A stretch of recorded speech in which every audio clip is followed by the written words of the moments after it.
I'm going to call the meeting to order. Welcome to Monday, April 27th, special meeting for a public hearing of the East Lyme Board of Finance. Those of you who are able, please stand for the Pledge of Allegiance. I pledge allegiance to the flag of the United States of America and to the republic for which it stands, one nation, under God, indivisible, with liberty and justice for all.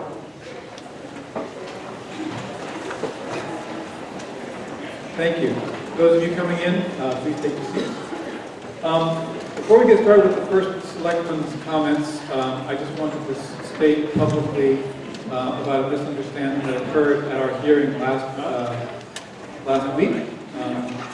I had texted back and forth with the chairman of the Board of Education, Eric Baumann, and it wasn't clear that there was a desire to make a presentation, so it was my misunderstanding and misinterpreting his text to me, so I apologize for my contribution to the Board of Ed not being able to make a presentation that night. Let's get going tonight with comments by our first selectman, please. Dan Cunningham.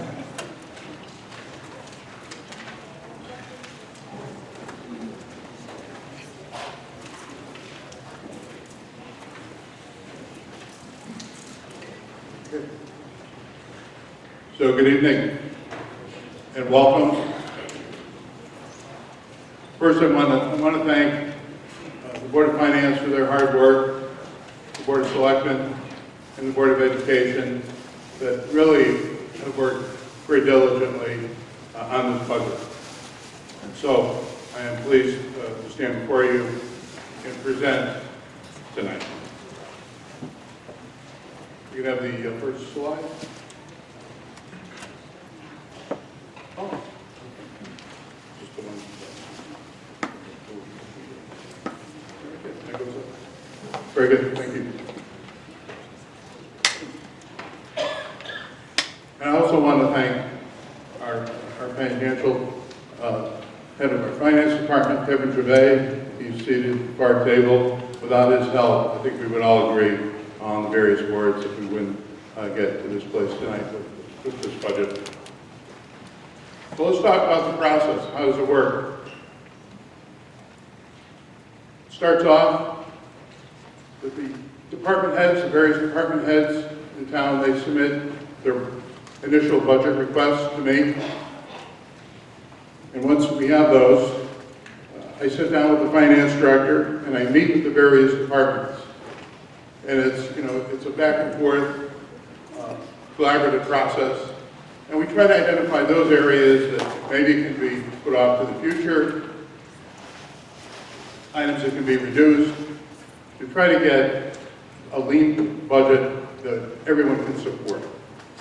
We don't want to cut any essential services, and at the same time, we want to make sure that we have everything that we need to run the town properly. But we also have a view to there are people that it's very difficult to pay the taxes every year. So we're cognizant of that, and we try to be very careful to only schedule those things in the budget that we feel are essential that we can afford. After the various conversations with the department heads, I cut down, I find the cuts that I think we can make. Occasionally there's something we add after the budget, but we get to a point where I have a budget that I can present to the Board of Selectmen. The Board of Selectmen, they receive the budget, and they go through the same process. They meet with the department heads. The department heads, they present to the Board of Selectmen at the meetings, and then the board goes into deliberations. And usually, the board finds other areas where they can trim the budget. Again, with the view that we have to get this to a point where people in town can afford it, can support it, but at the same time, not cutting out essential services that we all come to expect and rely on. After those deliberations, the Board of Selectmen adopts the budget, and then they present that to the Board of Finance. We also, this is the second year we've had a capital improvement committee, and that deals with the capital items that we purchase, the things that have a lifespan more than just a year or two, that aren't just expense items, things that can be depreciated, they're higher in value, and that will hopefully last a long time. And what we do is we go through all those items that need to be replaced or purchased, and we have a committee, and we actually got on one of the senior buses and we took a tour around town. We got to look at the various buildings, we got to view the equipment, and we got to hear department heads say, again, look, this is why we need this new mower, this is why we need a new beach groomer. You can see it's rusting out, it's at the end of its useful life. And so we have those discussions, and that gives us tremendous insight as to what we can maybe put off another year or two, or what really is essential. So we've gone through that process twice, and it really allows us to get to a point where we're not spending money on something that's frivolous, certainly, but something that is essential, and identify those items that maybe we can wait a couple more years to replace. So that's called the 5-year capital improvement plan. That goes from the Board of Selectmen to the Board of Finance, and again, that gets approved. So okay, good. So let's look at where we were last year, the fiscal year 2026 budget. Last year, we had 11 firefighters. We wanted to get it up to 12 firefighters so that we could have 4 on each of the 3 shifts. So now we were able to add another firefighter July 1st, 2025. So that gave us 4 firefighters on every shift, 24/7, 365 days a year. So there was always 2 firefighters at each end of town in the 2 firehouses ready to respond. The goal, ultimately, there was a study done some years ago. When I took over, we dragged that study out. We took another look at it. And the recommendation then, and I think it still holds true now, that the ideal staffing for the fire service is 18 full-time paid firefighters. With only 12 firefighters, it creates an overtime issue and a coverage issue. If someone's out sick, then you've got someone covering a shift on overtime. And also, it's exhausting for only 12 firefighters to have to service a town this large. So, we couldn't do 18 firefighters this year, although adding 6, that's where I started off. I wanted to try to get there, but that was too rich. It was too much to ask, and I understand that, and I think the boards understood it. So it was cut back to 3, and having those 3 firefighters will allow us to have 5 firefighters on every shift. And it really helps us with our overtime budget, allows us to fill shifts when someone calls out sick or otherwise, but someone that we don't have to pay time and a half. So it's an advantage to the town. It's one more body there to respond in the middle of the night. So 24/7 we'll have, if we are fortunate to get the 3 firefighters, if that stays in the budget, and I hope it will, we'll have 5 firefighters. And then in the future, we can try eventually to get up to the 18. Last year, we created a fair rent commission.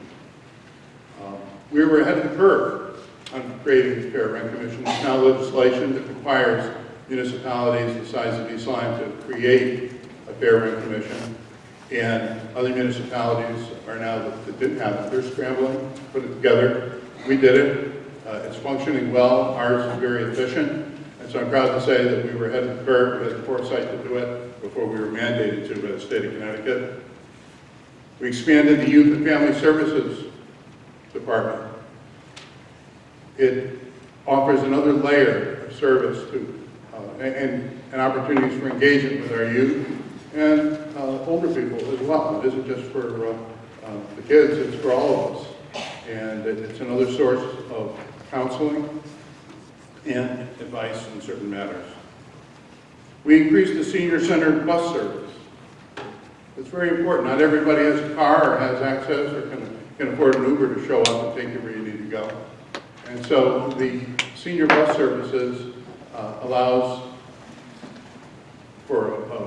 medical appointments, maybe to get to the store, to do the shopping, and they're very kind and very efficient, and it's a great service that we have for our senior citizens. Let's talk about cash capital for a moment. We see that figure, 990,000. And we talked about it before, but the concept is, on the capital improvement plan, you're going to buy things for the town. You're going to buy lawnmowers, you're going to buy dump trucks. And you can either bond it out, the money you need, or you can pay cash. It's like sitting at the table at a restaurant. You want to pull cash out of your pocket to pay for your dinner, or you just want to put it on the credit card. Well, we've been putting things on the credit card for too long. And it is time. We need to turn the corner. And when we pay, in a minute, you're going to see what we have to pay for debt service. The corner, the inflection point that we have to reach is when we pay off more debt than we borrow each year. We've been borrowing more than we pay off every year. And that debt service number has continually increased. So how do you get there? You pay more by cash and you borrow less. Last year, I wanted to do a little bit more than 990,000, but at least it was a good start. So we paid 990,000 for things that we had to buy, and we borrowed the difference. The goal is to work towards $2 or $3 million a year from cash and borrow that much less. That's how we become stronger fiscally. Let's talk about cybersecurity and communications. I know you've all seen headlines where municipalities have had to pay ransomware. Someone comes in, to get in through the internet, they capture your files, they scramble them so you can't use them, and then they force the town. Sometimes it's a business, but we've seen a lot where a municipality has to pay a ransom fee to get the code to scramble all of their data files. We have tried to harden our resources, our protection. I don't want to say too much about it, because who knows who's listening, but we have taken steps and we continually try to harden our systems to protect ourselves from cyber threats. And the other item up there is the Coastal Resiliency Fund. I know you've all been down in the books and you've seen the wall that caved in a couple of years ago, and we were able to put together a surprisingly strong temporary wall. It's holding up quite well. I really want to thank our Public Works for engineering that and figuring it out. And eventually we're going to replace it. But the point is, when you're a coastal town and you want to borrow money, and you're out in the bond market, they really look to see if coastal towns have a Coastal Resiliency Fund. And it's not so much what's in the fund, but it's the fact that you even have a Coastal Resiliency Fund. So last year we started the fund, and we're not putting too much into it, but the point is it's there, and we're going to continue to try to build that fund. So when we have an emergency like the seawall caving in, we'll have at least some money in the fund. But the more important thing is when we go to borrow money, we'll get a little bit better rate because of the fact that we have a Coastal Resiliency Fund. So it's forward thinking and trying to do everything we can to save money when we borrow money. We've talked about the public. So 26-27, current budget. Hopefully the 3 firefighters will be approved, and we'll be able to hire 3 firefighters, giving us a total of 15 career firefighters. Again, you know, the ultimate goal is 18, but this will get us up to 15. The heavy lift is this year. And I think in future years, if we can do one at a time, over 3 years maybe, to get up to the 18, but this was the key year. Police staffing, we have 2 officers, 2 to start in January 2027. Again, cash capital, we're trying to increase the use of cash. And emphasis on maintaining buildings and our equipment. You know, when we went on that tour on the bus and we went down to the Public Works building on Capitol Drive, they have like a car wash. You know, and they bring in the big trucks and everything, all their equipment, and you know, they're hauling salt, whatever they're hauling, dirt. It's their requirement. They wash them off. They have spray nozzles, and that do a great job of taking care of our equipment. And that's how we get a lot of life out of our vehicles, by taking care of things that we have and maintaining them properly. So we're really trying to emphasize that, and that's just one instance of where we're really trying to do the right job and save all the taxpayers money. Again, infrastructure, cyber security, dark fiber is a type of connection where it's dark because it only has our signal on the, it's not really a wire, it's a glass filament. And there's less chance for corruption and other people getting at our signal if we have a dedicated fiber link between the various buildings in town here. So that's a huge improvement, and we've been working on grants to help do that. I want to thank Dan Cleary, our IT department. He's been instrumental in helping us identify and go after grants that help us pay for some of these improvements. So let's talk about drivers. Why does the budget go up every year? Why does it seem so high? Why does it have to go up? Increased health insurance, 10.4%. Increased pension contributions. You know, we're in very good shape in this town with our pension. I think the state of Connecticut would have envied us, and they're doing pretty good now, but and a lot of municipalities don't have the percentage of contributions that we have, and so we're in very good shape. Increased legal expenses. You know, we've had a lot of exposure over the last year and a half, 2 years, for legal expenses, and they continue to go up. Hopefully, this year won't be as contentious. Increased software costs. You know, we have ADP, new accounting systems that increase efficiency. Axon, those are the cameras that the police officers wear. Adobe, Munis is another accounting package. But all these things, you can't buy a piece of software anymore. You can only lease it. Remember the days you bought a computer and you got a little Windows 95 box that came with it? Well, now you have to, it's all licensing. You don't get to own the software. So every year, we have to pay the licensing fees on all these various software packages that we need to function. So that goes up. And then, of course, there's just regular inflationary spiraling pressures that we all have to live with. So let's look at the actual increases. Town operations increased 10.38%. Debt service, we were talking about that before, it increased 0.72%. We need to see that go zero and then start going down, right? That's the goal, to reduce that debt service. Cash capital is going up 5.68%. So cash capital going up is a good thing, and the debt service percentage increase going down is a good thing. So that's what we're trying to achieve. We want to get that debt service increase to be zero or less than zero. And we want the cash capital to continue to go up.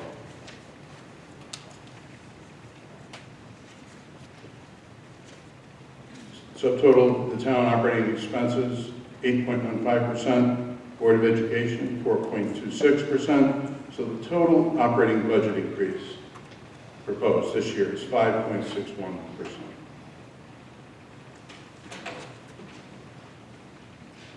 Let's just take a different way of looking at it. We can see the increase in the various line items. Employee benefits, that's insurance, contributions to pensions, 48%. So those are items that we have no control over. Contractual, they're handed to us. Yet we're so much better off than some other towns. And we're on the state plan, and we've been watching the news. Some other municipalities were not, and they're suffering for it. So we have great coverage, and it's really a bargain, even though it's expensive. Salary contingency, we're in the middle of union negotiations, so we have to have money set aside. I'm negotiating 3 contracts right now with the fire service, the police, and dispatch. So we're hopeful to get them all negotiated by the end of June.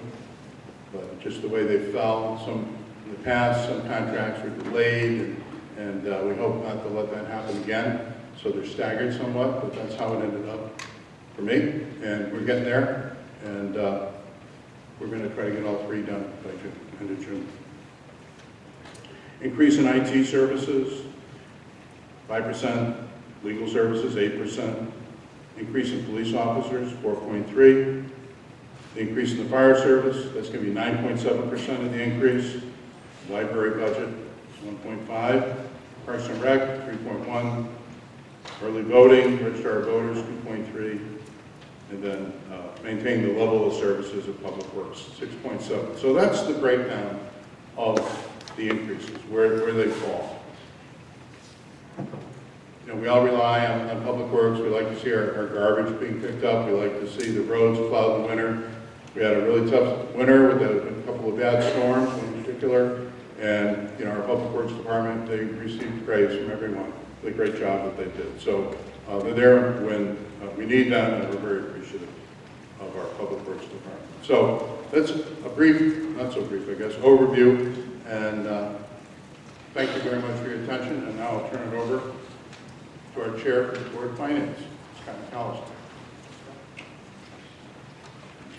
Thanks. I'm only introducing Jeff Good, Superintendent of Schools.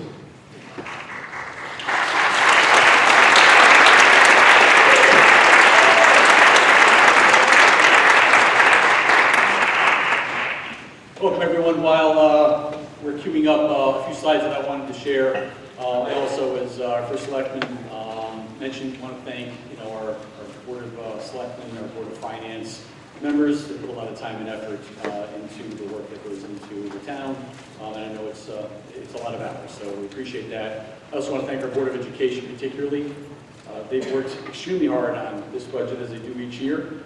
They did a lot of work, a lot of questions, led by our chairman, Eric Bauman. So I want to give a special shout out to them and the efforts that they put in. These budgets are not getting any easier. We're getting more and more challenges as we move forward. Lastly, let me thank our team as well, particularly Marianne Stevens, our finance director, who just does an outstanding job scrutinizing every dollar that we have as part of our effort. So a few slides that I'd like to particularly share, and there are some folks in the room who may not have walked in tonight and may not know anything about our Board of Ed process or where our numbers started or where they were. So, and some of you who have followed that process. So I appreciate you listening as I go through a little bit of that. The Board of Education operating budget begins very early in the school year. We start really the end of September, October timeframe, pulling everything up from the schools that we receive as it pertains to each school budget, each department budget, and putting all that information together. We then hold 2 workshops. We hold a November workshop with the Board of Education and a December workshop with the Board of Education. So we started at the November workshop with a $68 million, $652,430 budget. That was an increase of 8.57. Through the December workshop, it did tick up a little bit. I continued to work through some numbers, but then we did a real hard look at every line item. And that's where we find duplicates of things. Work with the Board of Education, go through their questions.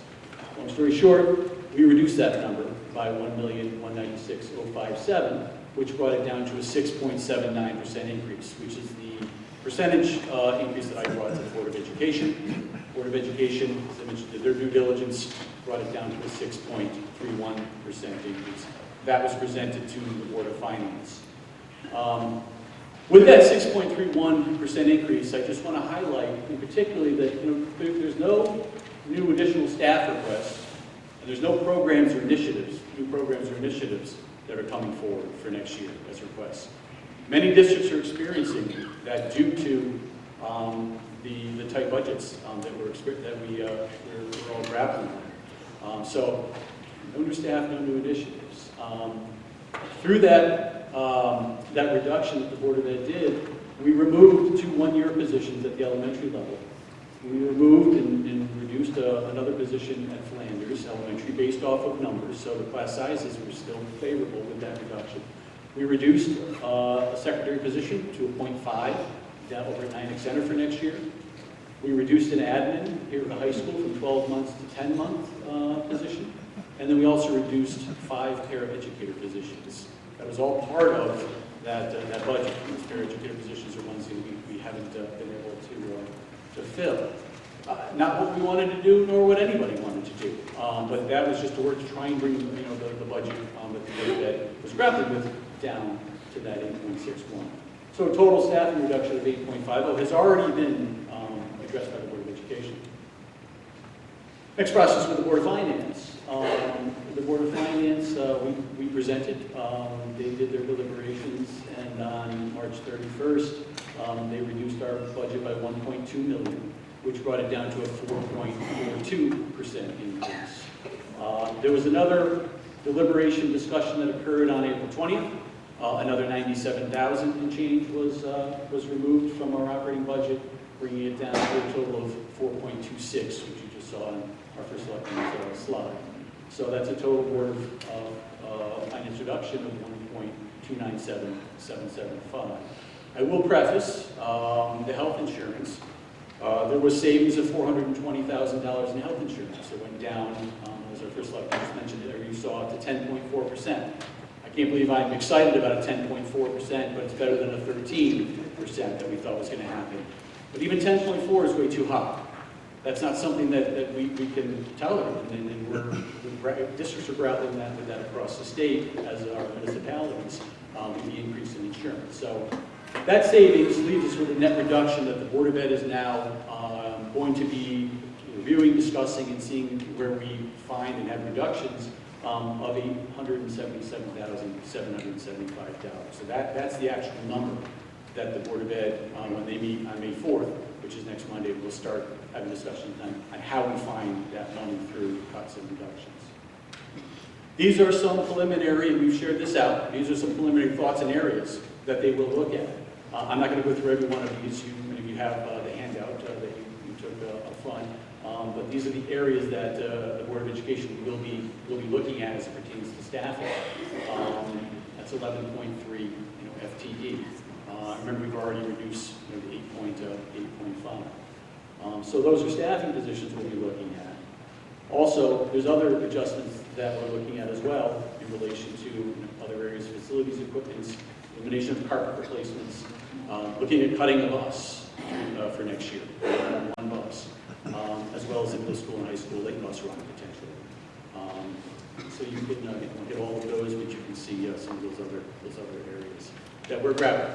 So those discussions will take place starting Monday night, May 4th, and the Board of Ed will have some work, unfortunately, to do.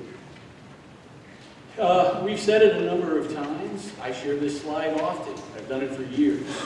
Our operating budget is resolved around fixed costs. 95% of our operating budget is fixed costs. It's contracts, from buses, transportation, to staffing, which is our biggest component, to health insurance. There are fixed costs as it pertains to how our operating budget works. So when we talk about the need for reduction, it's now hitting, obviously, staff members. We've already looked at the small sliver of supplies, textbooks, and stuff. Projected enrollment's always good. Well, we have a larger crowd and people from the community. What's the East Lyme Public Schools enrollment doing? Well, it has gone down a little bit, but it's plateaued, and it's supposed to, after 2032-33, basically remain the same, even go up a little bit. You can see 25-26, 2,497. We're actually at 2,441 right now. So that's a pretty close, you don't get much closer than that for a graduation. And this slide is now about 2 or 3 years old. So we'll see if that maintains, but we are supposed to tick back up a little bit, as you can note, and really just stay around that 2,500 mark. When it comes to our school district and the work, that everyone in the classroom engages in, the great work that everyone in the classroom engages in, administrative team members, our school as a whole, we're doing very well. We look at our accountability index from the state. There's 12 indicators that are part of the accountability index. And you measure that across other districts and how well we're doing and performing as a school district. We're doing well. You can see East Lyme. There's Madison, Westbrook, Guilford, Oak Saybrook, and Old Lyme that are ahead of us slightly. You see where the numbers are at the top. But out of those 5, Guilford is the only district that has a lower per pupil expenditure than we do. Those those other districts all are paying more money for their students, than we are. And our scores are pretty close. So that's a tribute to the teachers and the paraeducators and everyone that works for our school system, the hard work that they engage in to bring forth a product and a great school system. So we're proud of that. Very proud.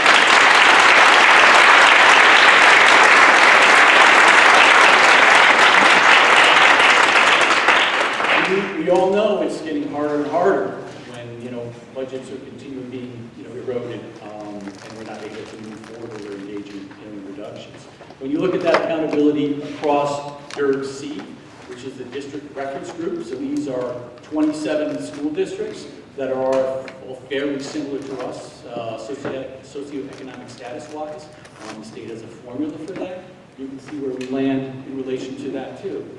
We're doing very well across our entire DIRG of the 27 districts.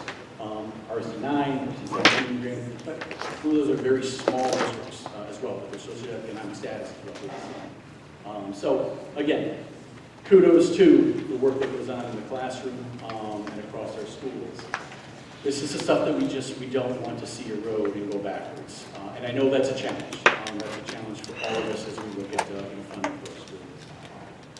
I'll leave with just this quote, which I've been using more and more, because we've worked so hard in East Lyme to provide greater opportunities. A lot of students aren't going off to college. They're going into trade. We've done such great work with pathways. Students, they can't be what they can't see. And we don't want to see programs disappear because then kids can't engage in those activities. So I thank you for being here tonight. We have a lot of information on our website. Again, if you're the first time here and hearing about the Board of Ed's budget, thank you for joining us, and we'll be happy to answer questions.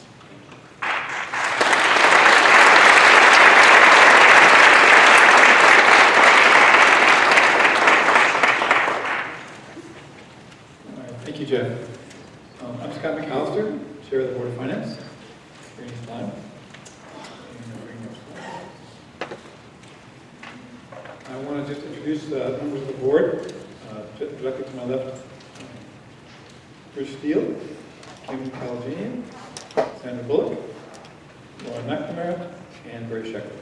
And we are volunteers doing this role.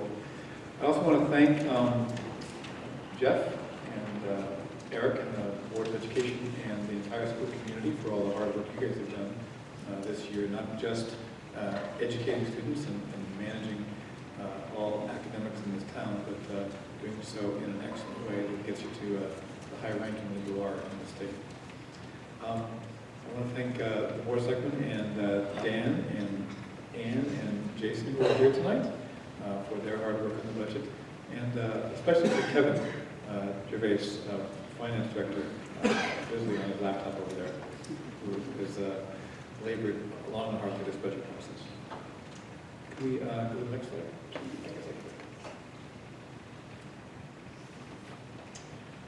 So what the Board of Finance did, we approached this budget as a work process, not as a political one. Over the past several weeks, since March 11th, when we were first presented with the budget, we held 9 meetings. We met with department leaders. We worked closely with the Board of Selectmen, the Board of Education, and those department heads. And our goal was to understand the details, not just react to the tools. At the core, what we are trying to balance at the Board of Finance comes down to balancing 3 key priorities for our town. Strong schools, reliable town services, and a tax burden that our residents can sustain. Each of these matters, and none of them can really fully dominate any of the others. Here's the original proposal that was received at Board of Finance. It represented a 7.39% increase year over year. Through our review process, we made approximately $1.45 million in reductions. That did bring the proposed mill rate down meaningfully from where it would have otherwise been. This is where it started. These are the changes that we recommended. And this is where it is right now.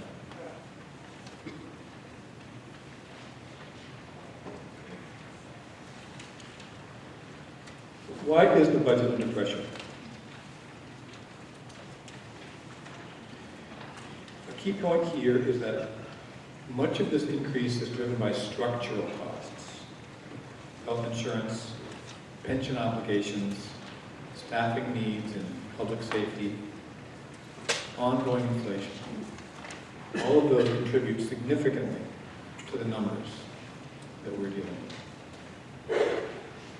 None of these are areas that we can simply opt out of. They are part of maintaining and keeping running our great town.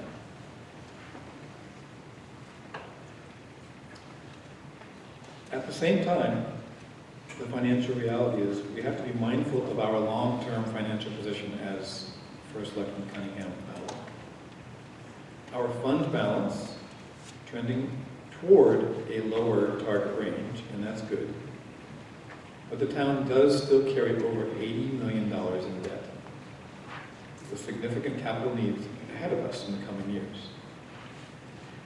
These realities shape what is the responsible thing for all of us to do in the near term.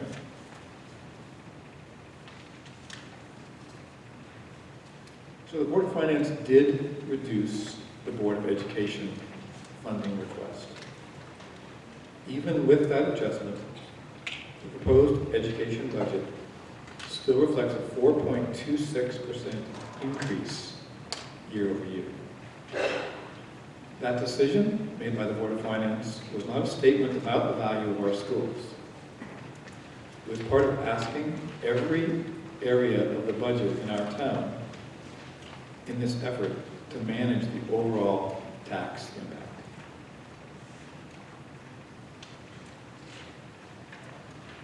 What we did not do. It's important to be clear about what this budget doesn't do. It does not reduce education funding year over year. It does not eliminate core programs. It does not defer critical needs in public safety or infrastructure. We work to make these adjustments without undermining what all of us as town citizens rely on. So tonight is the final night of public hearings, but we are not done. There will be another meeting following the public hearing that you're all in right now. The public hearings are an important part of how we get input from the community. We will meet again, as I mentioned, before we finalize the budget. We're listening. I'm glad to hear these public comments tonight. Before we move into it, I just want to make a couple last remarks, just to give you some perspective. We've heard from the town library that we have to restore the modest cuts of about $15,000 we made in their $1.3 million allocation, or they might need to close services on Sundays. We've heard from the fire chief that the current firefighter staffing is not enough to meet the critical needs of our town. We've heard from the IT department head that the cost of computers and software applications are not going down like they used to. They're going up, and we have to upgrade our IT infrastructure.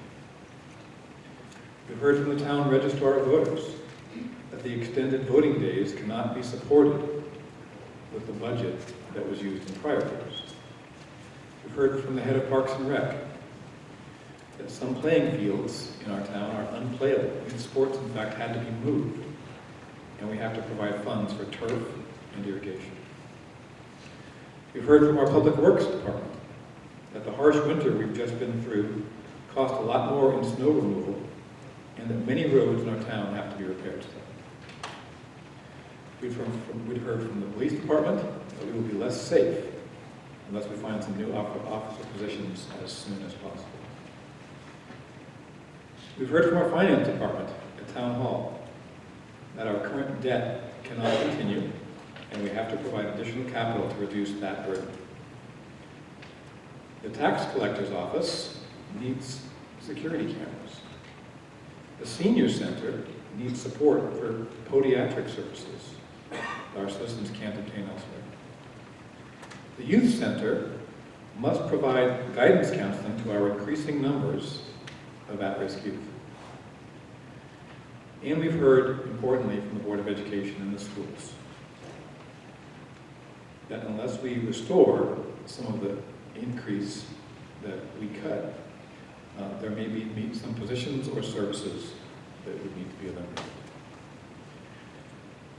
Also importantly, as recently as last week, and in emails we get at the Town Hall and through our individual emails, we've heard from citizens, especially from those on fixed incomes, that any further increases in the mill rate, any amount of higher taxes, is placing an impossible burden on them.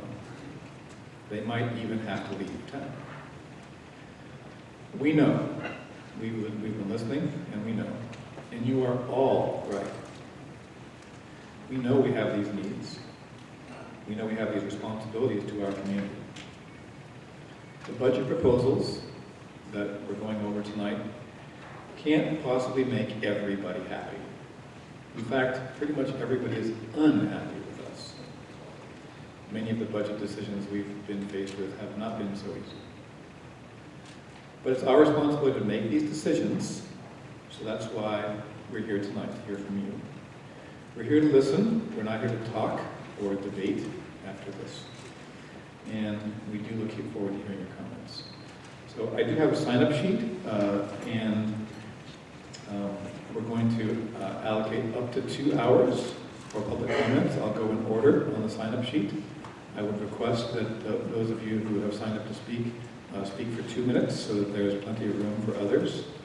And I would also request that you be kind and constructive in your comments. We will listen, we will take notes, and I'll let the speakers know when they hit the 2-minute mark. I'll also let you know when we're about an hour into our 2-hour session. Thanks for paying attention. The first speaker is Shannon Small.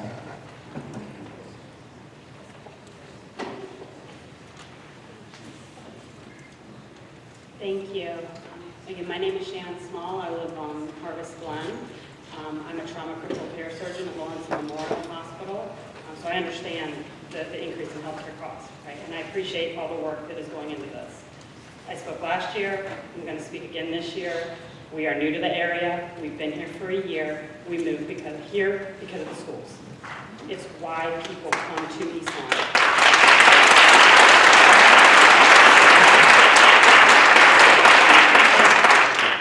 We are trying to fill open FTEs at Lawrence Memorial. When I bring a new surgeon into town, I tell them, you want to come to East Lyme because you want to raise your family here.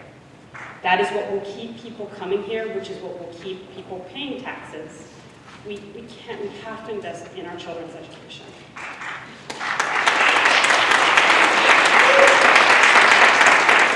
I'm a product of public school education. My husband is a product of public school education. We have a 6 and a 7-year-old.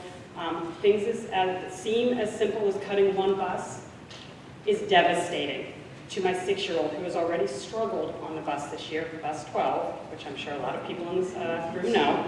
It is a difficult bus. There's a different bus driver. There's a different bus driver today. And he says nobody wants to take the bus that route. They already are understaffed. So in the eyes of these kids who are already spending 40, 50 minutes on a bus, it's huge. It impacts us every day, with my daughter especially, with her behavior, because she's spending so much time on the bus. So even something as simple as cutting one bus driver, one teacher, one guidance counselor has an immeasurable impact on these children. So I'm begging you, please continue to invest in our kids. Thank you.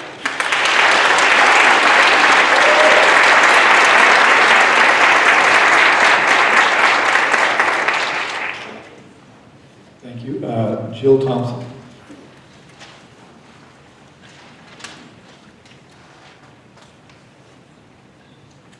Hi everyone, my name is Jill Thompson. I live in East Lyme. I'm a first grade teacher in Niantic Centre School, where we currently have 3 first grade classes. I'm here to respectfully ask you to reconsider the proposed budget cut to the education budget. Restoring those funds would allow our current first grade students to remain in 3 classes as they move into their second grade. If they keep 3 classes in that grade, rather than being reduced to 2 classes for the 2026-27 school year. As a first grade teacher at Niantic Centre School, I know these children firsthand. Every day we see a wide range of needs in our classroom.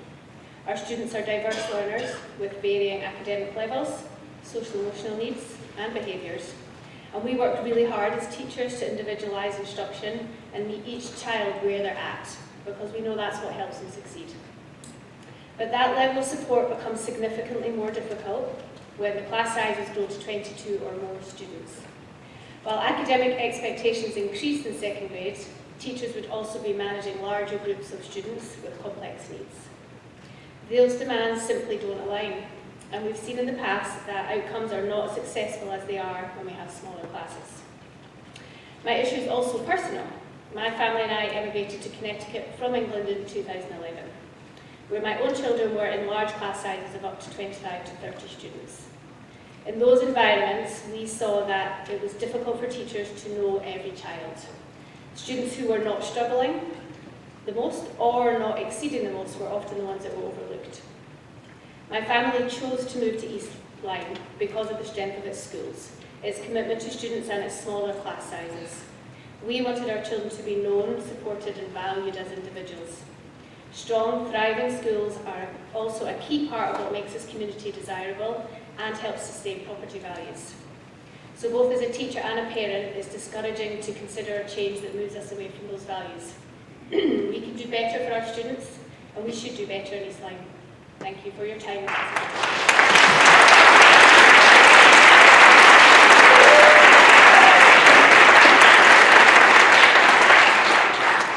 Julie Horner.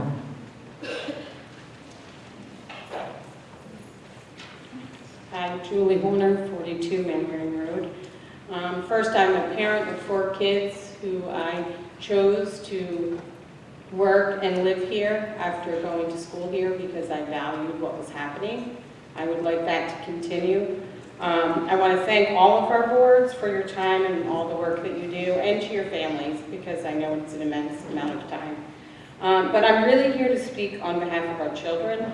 I recognize that our budget items are not always accepted by all.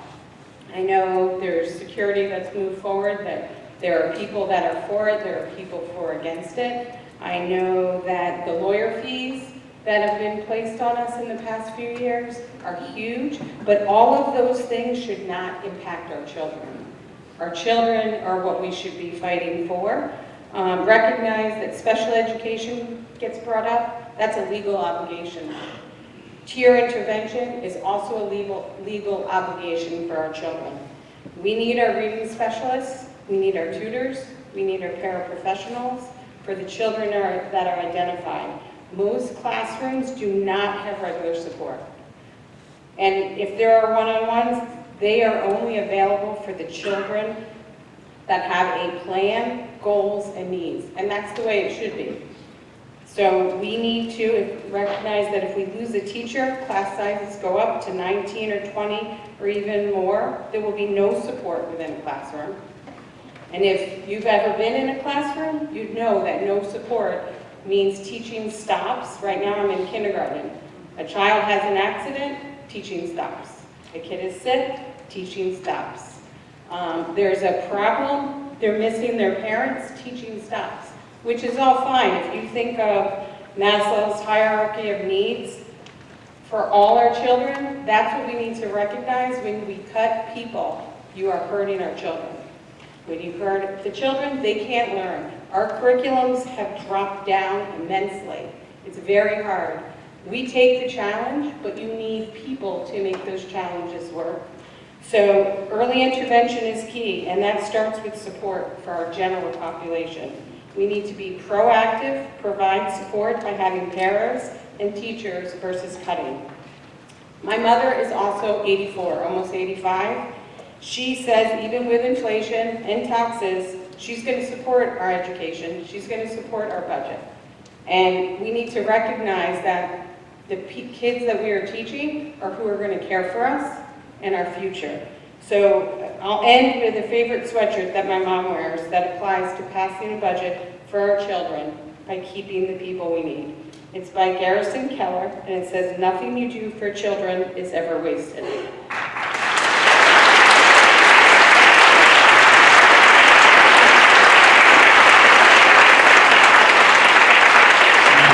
Olivia Blodgett. And just a reminder, please keep comments to 2 minutes, please, so everyone can speak. Thank you. Hi, Julia, that's going to be hard to follow. I'm going to try to stick to the script because that's what my friends told me to do. I'm Olivia Blodgett, 30 Lake Ave, and I'm Jessica Blodgett's wife, and the reason that's important is not because she's just great, but also she teaches PE at Niantic Center School. With these cuts, she's likely to lose her job, as we were last year in the same place. And I'm going to remind you of this lovely story that keeps us deeply rooted in this community. This school is a part of our family story. Her grandfather walked those halls and later created the Children's Theater program, something that shaped countless lives. When he passed, former students came back as adults to honor him after his passing, to show how much that experience meant. That's the kind of lasting impact that a dedicated educator has. As a parent, this is personal, and our daughter will be one of the classrooms that will be increased in size. And tonight I keep thinking about the idea that we can't turn education needs on and off. 15 years ago, Jessica and I built our life around this town. We bought her childhood home, believing that this is where we'd raise our family. Today, she walks to school with our daughter, still picking up those same children from last year along the way. And that's the kind of community people move to and stay in. I'm asking you to please help protect that. Please fund this third teacher for the second grade, and without it, class sizes will increase, individualized attention will decrease, and the strain on all the students and teachers grows, as we've heard. Just as important as the impact of reducing paraprofessional support, these roles are not optional for many students, they're essential. And when that support is removed, the students who rely on it will fall further and further behind. Small gaps in early learning become long-term challenges that follow them for years. Financially, the downstream cost is significant. In our district, the average cost of outplacing a student who cannot be supported in district is about $75,000 a year. In contrast, a paraprofessional earns about $10 above minimum wage in our town. That costs about $55,000 annually. Preventing an outplacement can fully offset the cost of supporting multiple students appropriately within our schools. This is not just an educational decision, it's financial. Strong schools support property values, strengthen community stability, and attract families. When support declines, the long-term costs, both human, children, and financial, will grow. I'm asking you plainly, please do not reduce the support these students need. Don't turn off the funding that directly supports their learning, their success. Once that support is gone, the cost of rebuilding it financially and emotionally is far greater. For our family, this school is not just a workplace, it's a legacy.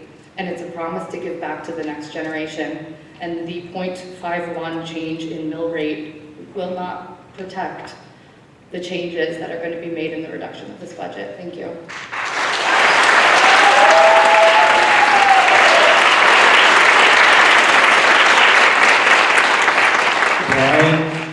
Brian Kurtika.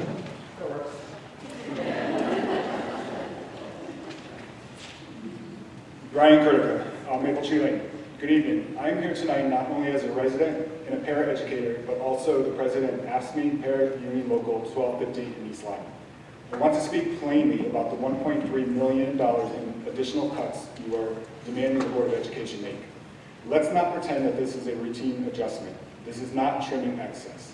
This is not finding efficiencies. This is cutting into the core of our schools. The Board of Education has already presented a responsible, bare-bones budget, which includes reduction of teachers, support staff, and administration time with no new programs or exceptions. And still, you're asking for more. The reality is simple. Nearly all of this budget is made up of fixed, unavoidable costs, including contractual salaries, health insurance, transportation, special education tuition, and utilities. These are obligations, not choices. When you demand further reductions, you are not cutting numbers on a page, you are cutting people. You are telling this community it is okay to have larger class sizes. You are telling this community it is okay for students to have less support. And you are also telling this community it is okay for fewer opportunities, fewer interventions, and fewer adults in the building to support our students. Let's be honest about special education. These are not optional services. These are legal and moral responsibilities. Cutting the budget does not eliminate those needs. It forces the district to strip resources from general education to meet them. And the impact is unavoidable and significant. East Lyme is a community known for outstanding schools. Families move here because of that. Property values depend on that. Our identity as a town is tied to it. You cannot claim to value strong schools while steadily weakening them. I am asking you directly, how is this acceptable? How is it acceptable to ask educators to do more with less, year after year, while students' needs are increasing, not decreasing?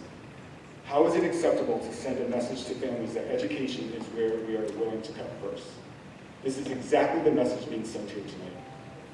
If you move forward with these cuts, you are making a choice to reduce the quality of education in this town, and a choice to erode the very foundation that makes East Lyme the place people want to live.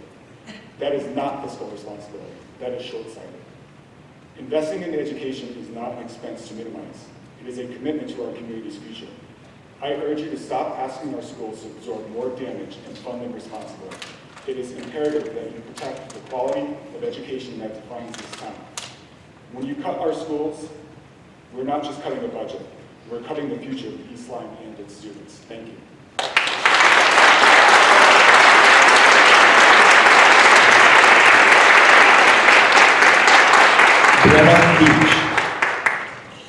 Brenna Beach.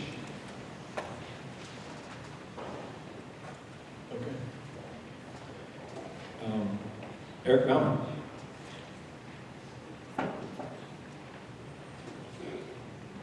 Hi, Eric Bauman, East Lyme Board of Ed Chair. First, I want to thank, I know you guys have a really tough job. You're trying to balance the fiscal responsibility of our town to make us as taxpayers and the town run well, but also having a balance with what investments we make. So it's a tough job, and appreciate all you do in the time that you put in. I'm going to focus on one area. You're going to hear a lot from people, and you've already heard, who speak much better than I do on some of the broader issues. But I did want to talk about one specific issue, which is the most recent reduction that was made last week, the $97,000 and change regarding the increase for armed security. And what I want to focus on 2 points. One is the $97,000. I'm not sure where that number came from, but it's not the right number. It's $63,200. Just so you know, we have the right number and we're working with the right number. The second part is we as a Board of Ed spent months on that topic. It is a tough topic. It was challenging across the 10 of us to think that through.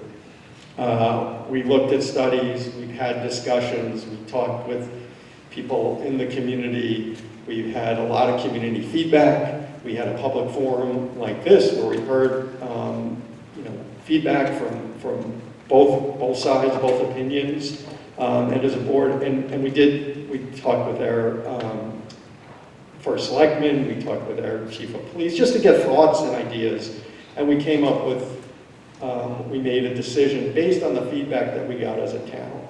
So it was surprising that that's something that we spent a lot of time on, and that got singled out as saying something that we, I guess, shouldn't do. We're doing it, we voted for it, we spent a lot of time on that issue and came up with that. Look, I'm only one vote on the board, so it could change, but I'd be surprised if we move off of that decision, which just means it's just another cut to other areas. So I wanted to highlight that point and just make sure you're aware and have all the information as you consider that. Thank you.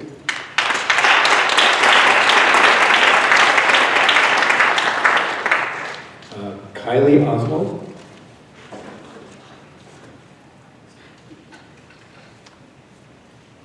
Hello, everyone. Good evening. My name is Kylie Oswald, and I'm a junior here at East Lyme High School, a student photographer. 457 Main Street, Niantic.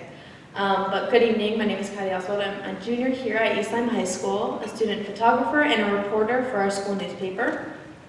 the East Lyme Saga. I'm here tonight not just as a student, but as a member of the community who is watching these decisions unfold in real time and who feels a responsibility to speak up for the people who will be most affected by them. These budget cuts are not just numbers on a spreadsheet, they're people, and they're programs, and they are the difference between a student succeeding and a student spilling through the cracks. I want to talk about MTSS specifically, the multi-tiered system of supports. I am one of the students who has never received MTSS personally, but two of my siblings are currently enrolled at East Lyme High School, and they've both been supported by this program. A close family friend who graduated from this district credits MTSS as one of the turning points in their academic life, and another close friend, still enrolled here today, depends on it. And I've watched all of them thrive because of this program specifically. MTSS is not a luxury, it's a lifeline, and it gives students extended time on tests, which might sound very small, but for students with anxiety, that extra time is the difference between freezing up and showing what they actually know in their academics. For many of my friends who use it and peers, it reduces their stress in ways that ripple across their entire school experiences. Their teachers and staff who run MTSS are, by every account that I've heard, compassionate people, some of the most dedicated and compassionate people in this building. Cutting this program even partially sends a message to these struggling students that their needs are negotiable, which they are not, truthfully. And then there's our guidance counselor as well, and one counselor cut for an entire high school doesn't sound like a lot, but as I saw with one of our past counselors and now beloved assistant principal, Ms. Belisle, when she switched her position, it was a large struggle for many of the kids in her previous care.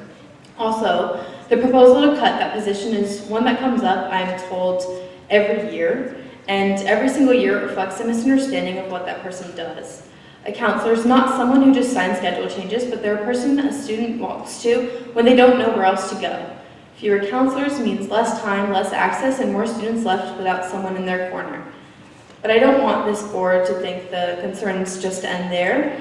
Look at the list: library staff, para-educators, 5, tech ed, elementary school teachers, security and transportation, and much more. And every single one of these positions represents a real person and a real service that students depend on. Enrollment may be dropping, but the needs of students who are here have not dropped. And if anything, in a post-pandemic world, those needs have likely grown. As previously mentioned, I'm one of the many journalists, and I got the pleasure of writing an article recently regarding the decision of arming our school security guards. And when writing this article, it was required for me to avoid all possible bias, which was very hard to do. Today I found out that the training for arming security guards is the cost of one of our beloved security guards or staff members, and I'll leave it up in the air, but truthfully, is it so worth it? Previous cuts have already eliminated 17 teachers, so I've heard, and staff positions in this district, and those are human beings, and programs once cut rarely can just come back. I'm a journalist and I cover this school. I talk to students every day, and what I can tell you is this. People are unaware of how far-reaching these cuts really are, and it is our job, yours and mine, to make sure they understand, because the students sitting in those classrooms cannot vote. They cannot set the budget, but they are the ones who will live with these decisions, every decision made in this room. So please do not balance the budget on the backs of the students who need the support. And thank you.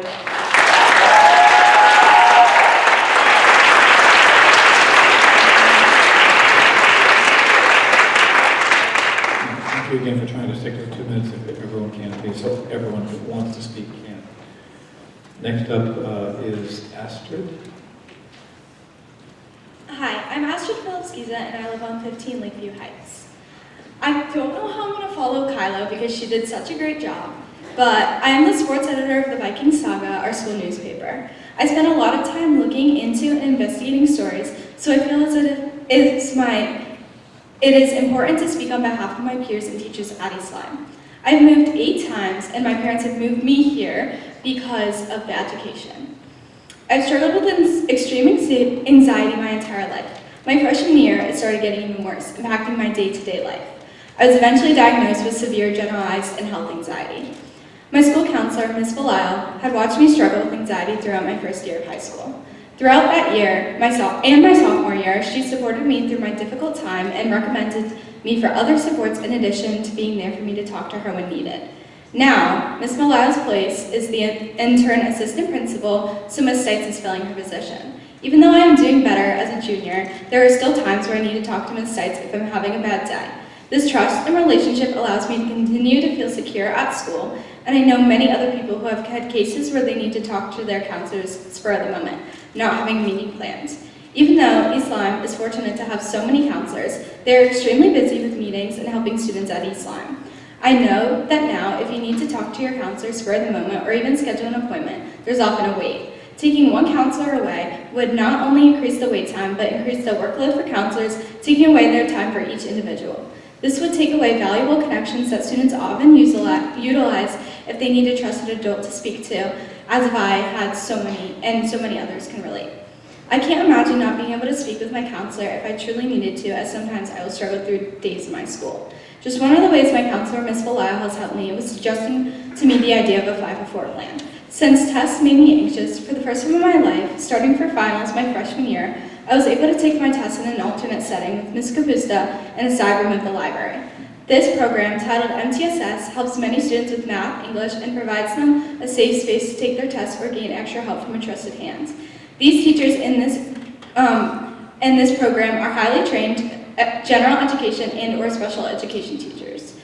They are kind and caring individuals who want to help. This experience with MTSS allowed me to continue on my day-to-day life, allowing me to maintain very good grades. Structure. Structure and routine is essential for anyone who may struggle with anxiety, ADHD, and any other mental health-related struggles.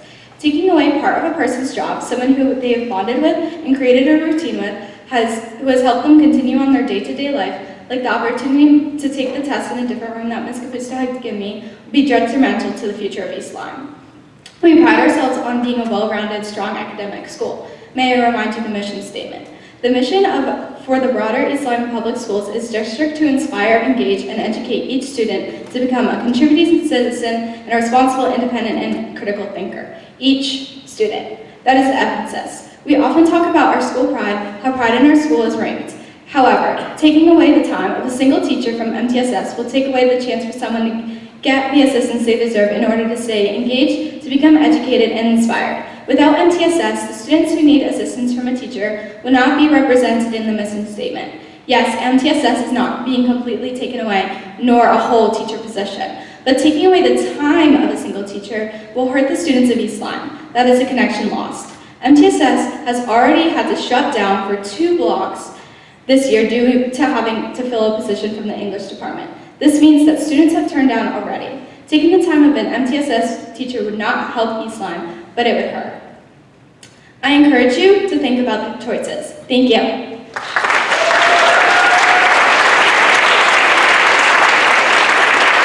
Chris March, MAJCHRZAK. Chris.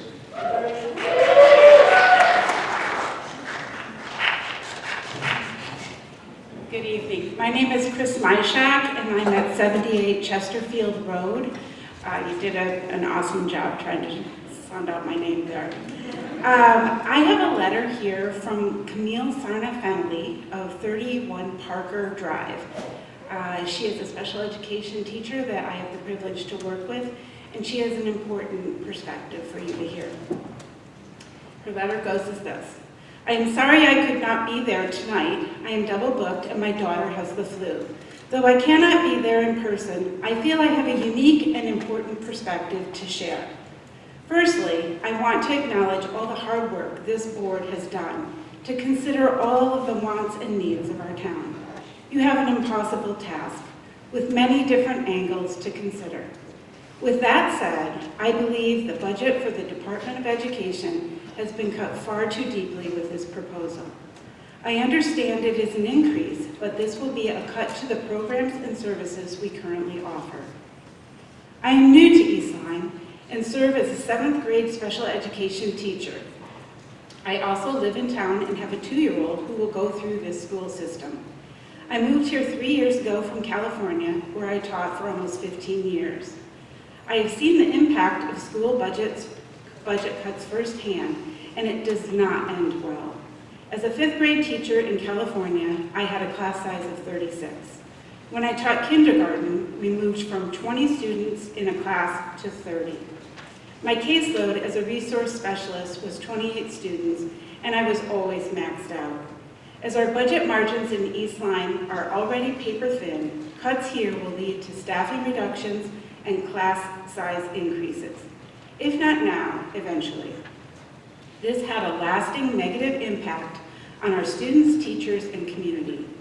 Our students in California had frustrating and avoidable academic gaps. Because of less focused teacher attention, they fell behind. The majority of our students were at least 1 to 2 levels below expectations. Some were at grade level and very few were above. This actually led to more costs in the long run, specifically to special education. Along with needing to serve more students because they were identified as having a learning gap, we also had to increase our budget for special education curriculum and training. Overall, students had less of a feeling of belonging in the school system. This led to higher rates of behavioral issues, suspensions and expulsions, more student outplacement, higher rates of student anxiety and depression, and an overall general lack of motivation. All of this cost the district money in one way or another. The teachers in California struggled just as much. More students mean more work. Teacher burnout was unmanageable, and we struggled with high staff turnover. As a result, districts in California had to place a large emphasis on hiring efforts, publicity, job fairs, and sign-on bonuses for hard-to-hire positions. We also had to hire less qualified candidates and offer additional training within the district to support them. All of these things cost the districts more money in the long run. Special education was particularly hard hit, so our students with the highest needs didn't always have highly qualified teachers and instruction. This led to lawsuits, which cost the district even more money. As our students in education struggled, so did our community. We had less students apply for and attend to college and had more limited options. Teachers had surged in the community with the profession to retire early. There were higher crime rates, which I firmly believe was due to a lack of community school grades. Parents were frustrated watching their children struggle, and anxiety and depression rates in the community skyrocketed. Our school did what they could to soften blows, but the damage was done. Making cuts to education is a slippery slope that often results in the same, if not more, monetary costs in the long run and avoidable societal costs. I understand the need to have a balanced budget and that we need to be mindful of where we spend our money. We also need to acknowledge that a cut of this magnitude will have a ripple effect that will be felt for decades by our students, teachers, and all members of our community. Please add money back into our education budget. It would break my heart to see the beauty of the East Lyme school system go down a path I know can be avoided. Thank you.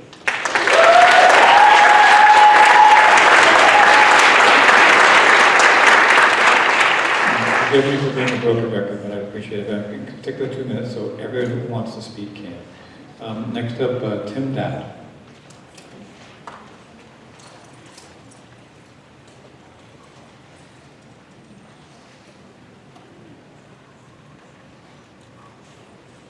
Hello. I've been watching this whole budget season, and the one thing that really sticks out to me is that the Board of Finance this year deeply feels it has a mandate to cut the budget. And I'm curious where that's coming from. From where I stand, I don't know how the East Lyme taxpayer could be more clear that we don't want the school budget cut.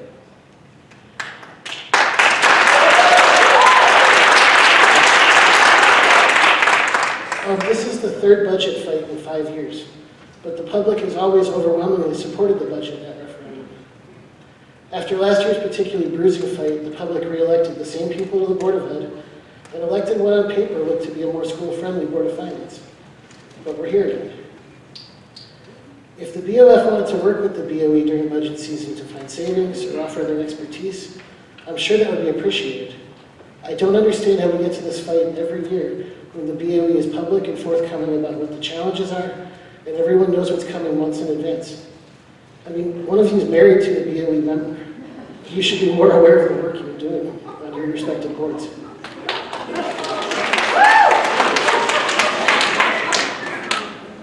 Last week, the Board of Finance caused tremendous confusion by trying to have multiple meetings on the same topic. I think you wanted to pick from which taxpayers you got to hear from. Instead, what you got was multiple agency heads telling you that the process this year was confusing, seemed unfair, and that they didn't know what was going on. Frankly, the town deserved better. So please, let's end this fight this year. Pass the original Board of Education budget to referendum, and then next year, work together with all stakeholders. Esteban Garcia last week gave you some good ideas about how other towns can help seniors and others on fixed incomes. Instead of using them as a justification on why this wealthy town can't afford its schools, let's have this be the year we actually do something to help them. Thank you.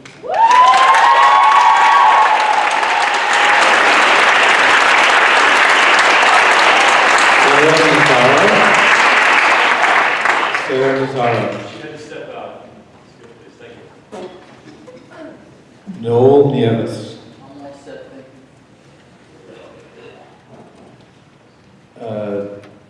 you. Boyd Dombrowski.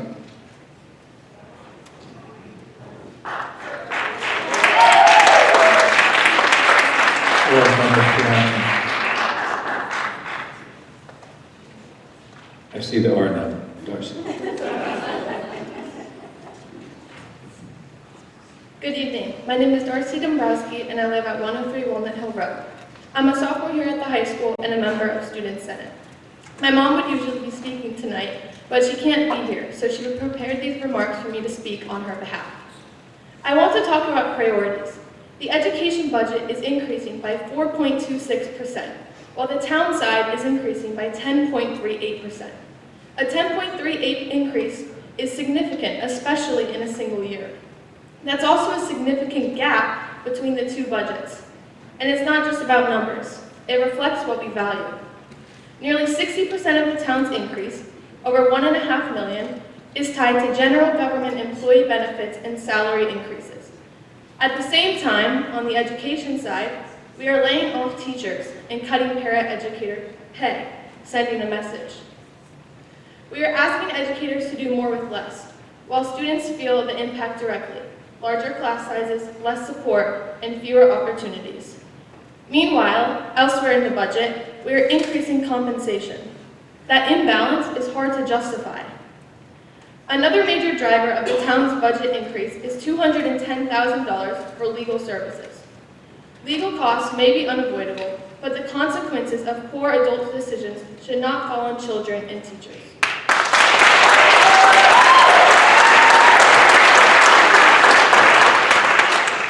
That $210,000 could directly support classrooms, staffing, and stability. I urge you to restore those funds to the Board of Ed.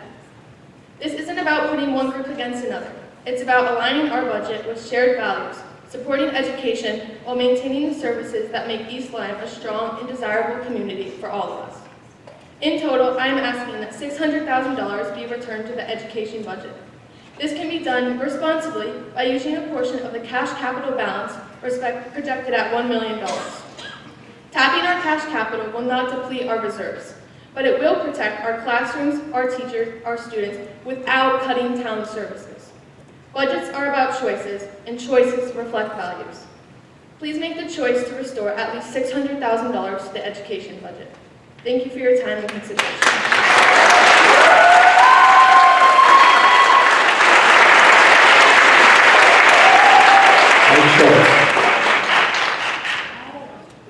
Mike Schultz.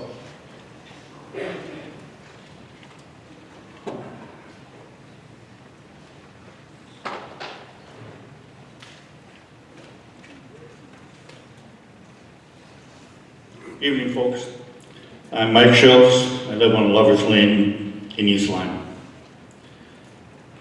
I'm unaware of anyone in this town, and I've been here for many years, that has anything against education.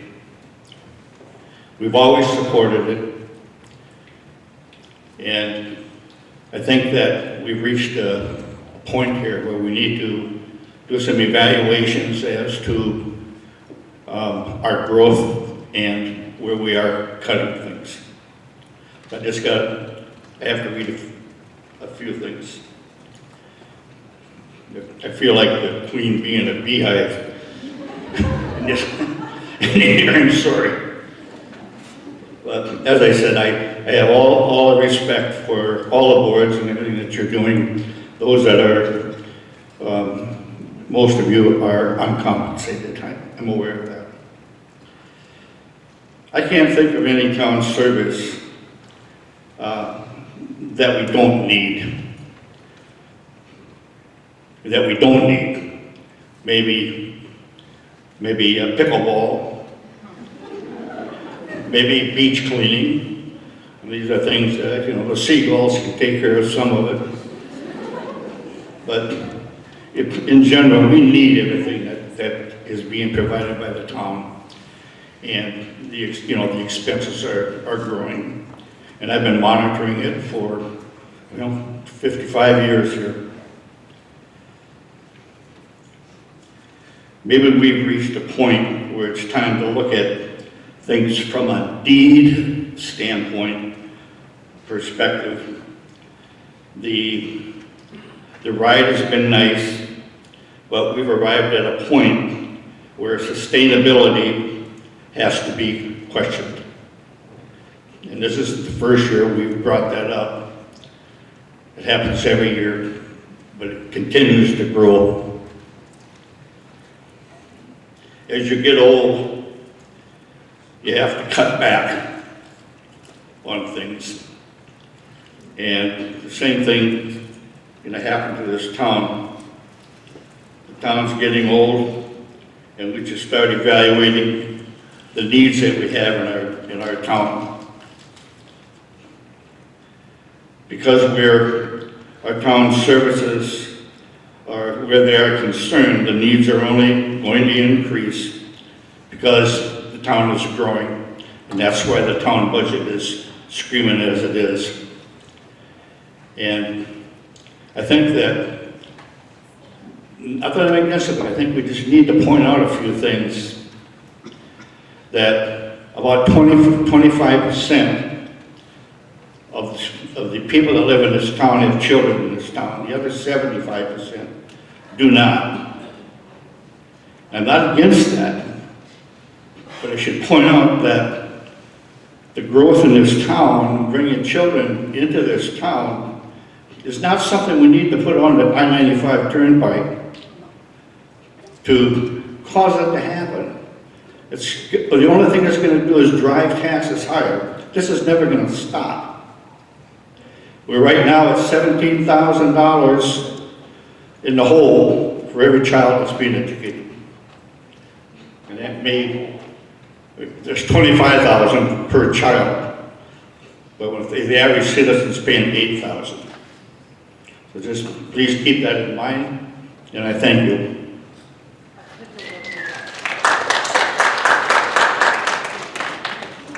Janine Barber.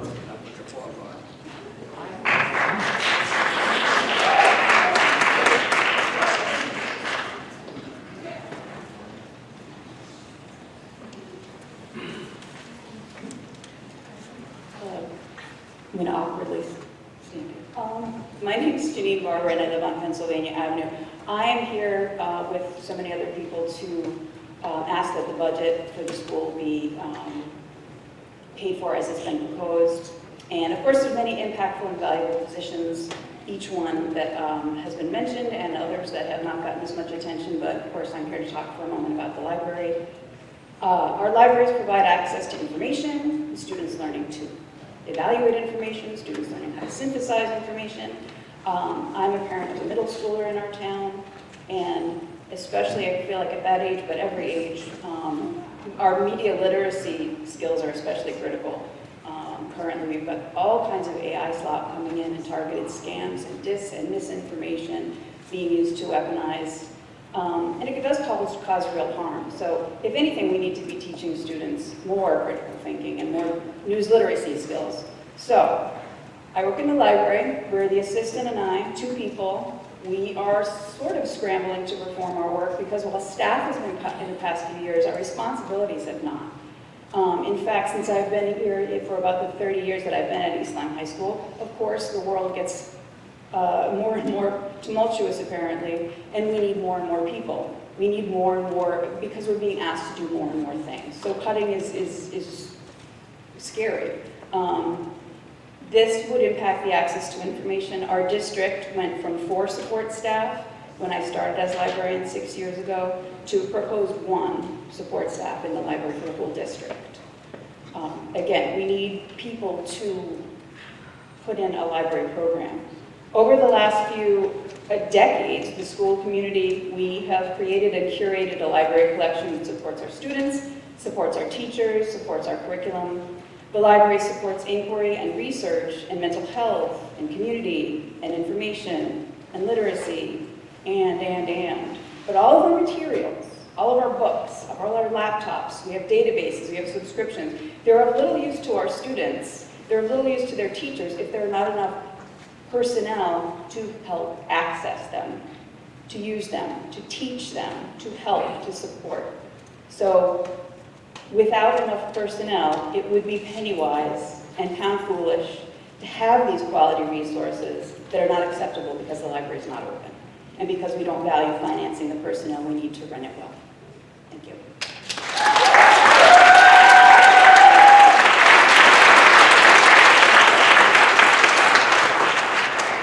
Steve Rebelowski.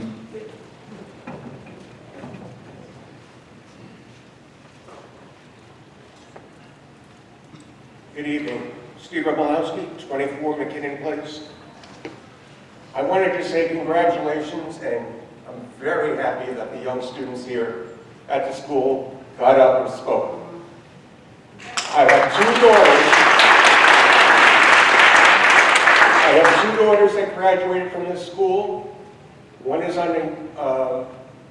the Commission for the Aging, and another one is a very deep student when it comes to dementia, which I think I'm falling apart right now. But my concern tonight is the fact that the school wants to put security officers in, armed security. My problem with that is we were cut 1 officer at the police department. We've been trying to apply for 4 officers over the last 3 years. And if we had those officers, we could give somebody to the school. We'd have that available. We don't have that now. It's going to cost more than the $63,000 you're proposing. I was a trainer for the police department in Waterford, East Lyme, and for the state of Eastern Connecticut, which involved 23 departments. Every officer has to go through a 3-year training program that covers 40 hours. Part of that is active shooter training for a full day. None of the state regulations, when it comes down for armed security officers, has that. They have 1 day a year, and it's in August, and that August meeting is at Post, which is the police training academy. They don't have firearms training up there. They have to get it outside. So where the $63,000 is coming from, I don't know. But we have 2 half officers coming in January. We should have at least 2 officers coming in July. And we should be getting 2 officers every year for the next several years to bring us up to the state standard. We are so far below in the number of officers and the salaries that I'll even mention the fact that Old Lyme, which only has 2 shifts covered with full-time officers, are getting paid more than our officers right now.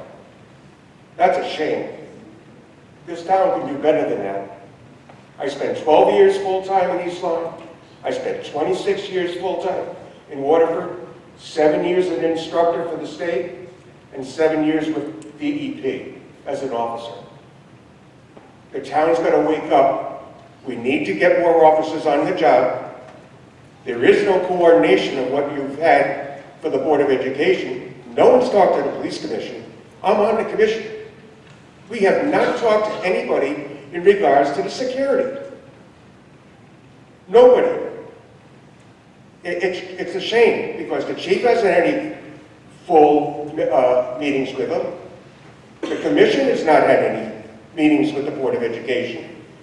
There's a lot going on here, folks, that you got to have trained officers. You just can't strap a gun on them. And I thank you for your time, and I thank the students for coming to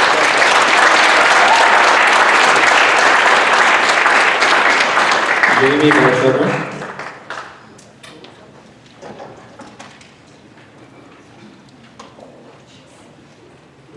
Sorry, distracted. Jamie Shelburne, 31 Magdalena Drive. I know you can't respond, but I just have a clarification on your slide deck on math. School cut 877775, town cut 59271. There's a huge discrepancy in that number, just saying.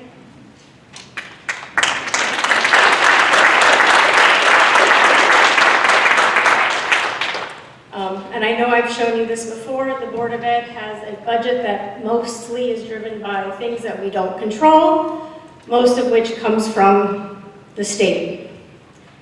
And I know I've shown you this before, but it's worth showing you again.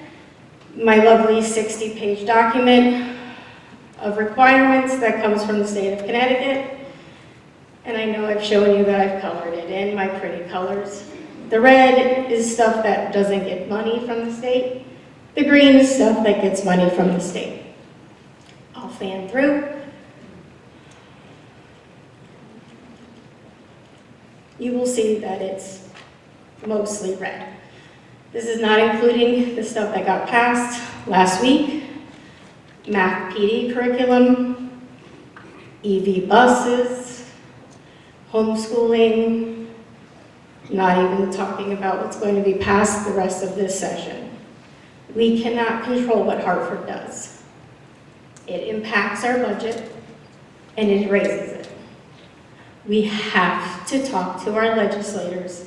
I know I sound like a broken record, but we cannot do anything about what comes down from Hartford. It raises our budget and we cannot do anything about it.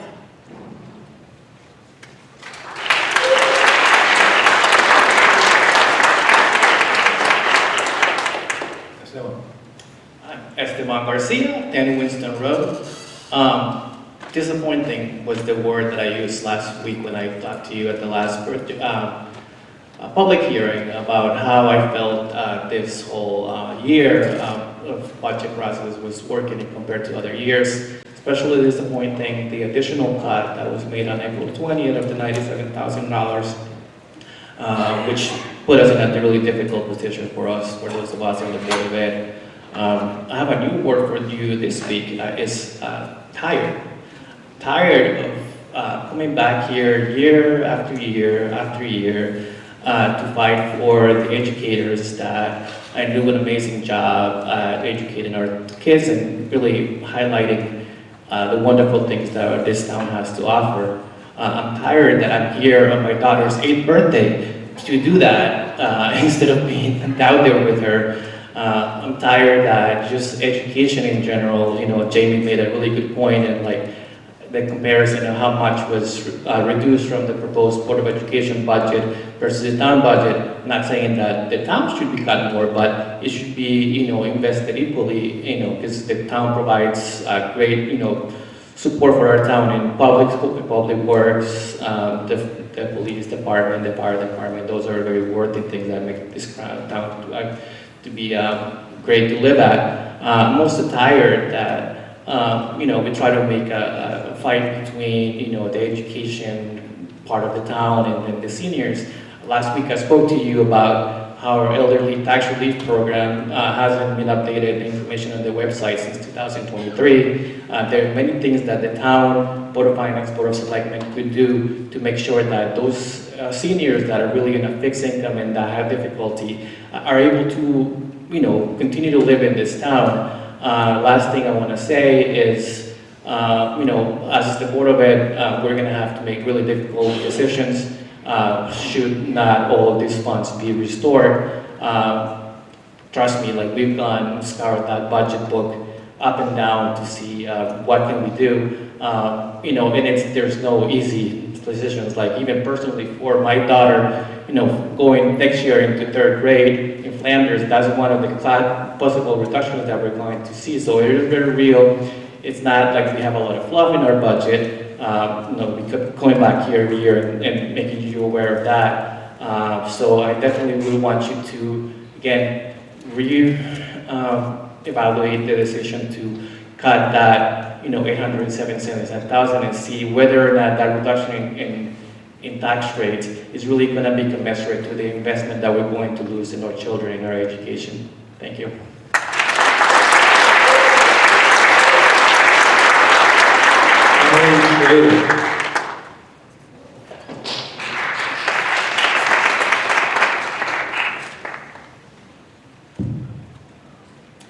Good evening. My name is Emily Schrader and I live at 15 Applewood Common. I am the PTA president at Lily B. Haynes and I have 4 children in the district ranging from kindergarten through 9th grade. Thank you for the opportunity to speak tonight. I had hoped not to speak on this topic again this year, yet here we are in a familiar place. Last year, many residents spoke out about the drastic cuts to the proposed education budget.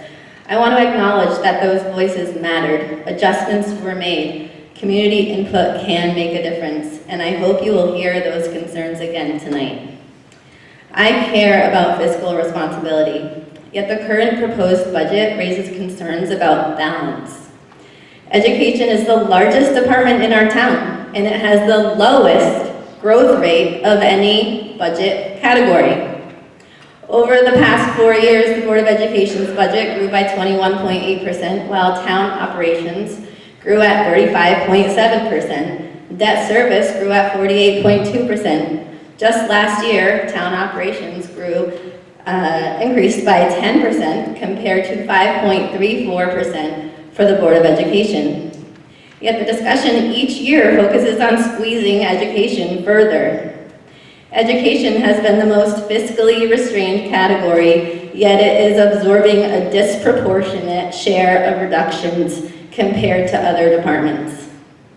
It is difficult not to notice that certain department decisions and practices have led to preventable financial losses for our town.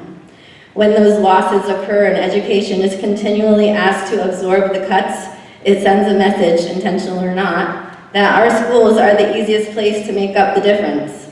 Our children and teachers deserve better. We all want a well-run town, responsible budgeting, and strong schools. These goals don't have to be in conflict.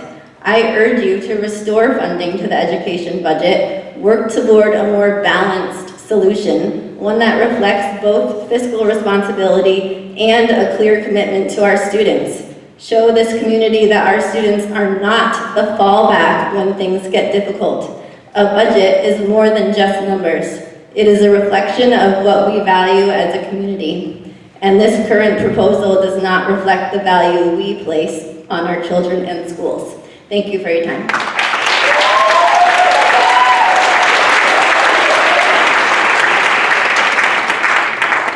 Kathleen Donahue. Kathleen Donahue.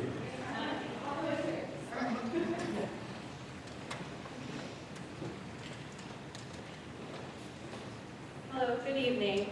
I'm here, my name is Kathleen Donahue of 41 Park Place. I'm here not only as a parent of kids in the school system, but as an educator myself, so I know firsthand exactly the struggles that teachers go through every day. I strongly suggest that we try to keep the budget the way that the Board of Ed suggested.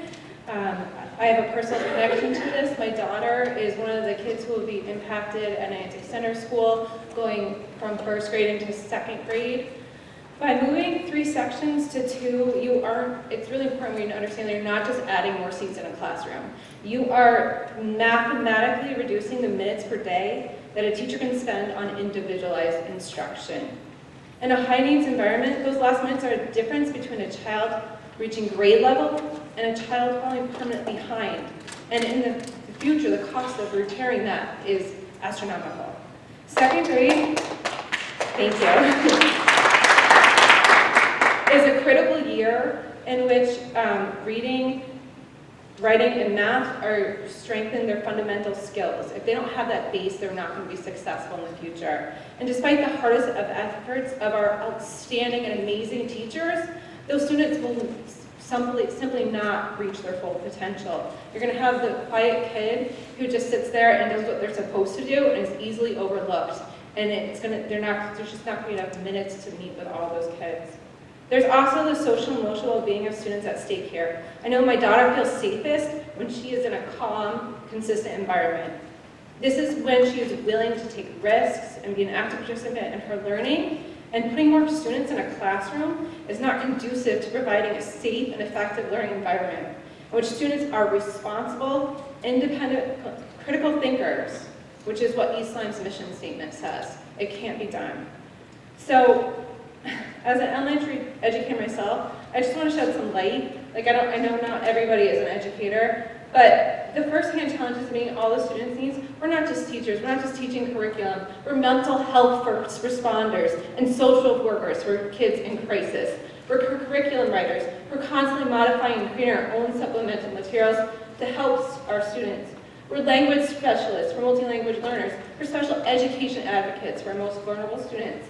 And also, we're parent liaisons building the bridge between home and school. We want to take one of those people away. That's what a regular education teacher does within the scope of their day. When you increase class size, you don't just strain the curriculum delivery, you fracture the emotional and social support system these children rely on to feel safe enough to learn. So East Lyme has prided itself on being a place where we can provide a quality educational experience so that all students have the tools to thrive. This budget move does not mesh with that mission. You cannot claim to prioritize thriving while simultaneously stripping away the very resources required to achieve it. Please don't reduce the budget. Thank you.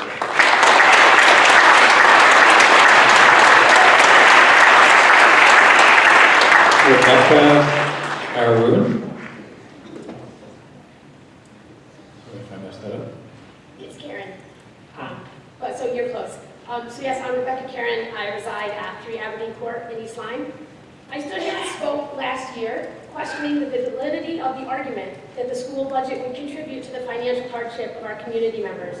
And 1 year later, I'm back with the same question. Where is the actual evidence to show that fully funding the 26-27 school budget will adversely affect anyone in town? If taxes are in fact driving people away, it would suggest that housing prices are down, or residences are taking a long time to sell, or that permit requests for homes and buildings have declined. The truth is that East Lyme is an attractive and desirable place to live. Simple online searches highlight how housing prices have increased almost 22% year over year, and the current inventory of available houses on the market is severely limited. This vibrant, engaging, and promising community will only continue with strong, fully funded schools. Every student in the town is entitled to the best of what the schools and the education system provides. Every class, every educator or faculty team member, every support service, safe and secure buildings and environments, athletic teams and facilities, music, the arts, transportation, all of it, across every grade in every school for every student. It's all important, and it should be fully funded, as we as a community should celebrate how all kids get a wonderful education, which correlates directly to the vitality and sustainability of the town. There are, I'm sure, reasonable accommodations or modifications that can be made, and those should be collectively and cooperatively explored and implemented where and when appropriate. Personal financial concerns are a real thing, and I too am conscious of affordability. But removing things from the school budget will only degrade our schools. And schools that are anything but robust and competitive lead to communities that are old and antiquated. And an unattractive or marginal school system not only showcases a community that's behind the times, it will no doubt erode the prominent educational rankings received. And when people start choosing someplace other than East Lyme to call home, or question where to raise a family, that is when the state and the status of our schools will adversely affect all of us who live in town. Thank you.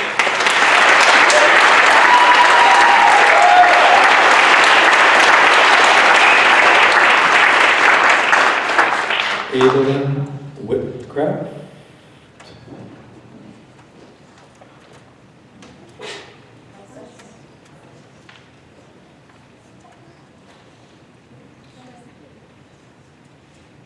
Hi, my name is Evelyn Whitcraft. I live on 17 Heritage Road, and I'm a sophomore at East Lyme High School. I want to speak about the proposed cut to the high school MTSS program as a result of this budget. Making a cut to the Board of Ed, particularly the high school MTSS, is making a cut that directly helps the students here at East Lyme, which I know is something that this town values. Making reductions to East Lyme High School might not seem like a big deal to you, but in reality, this affects the teachers who give us a voice, the teachers who truly make sure we're getting the help and support we need to excel.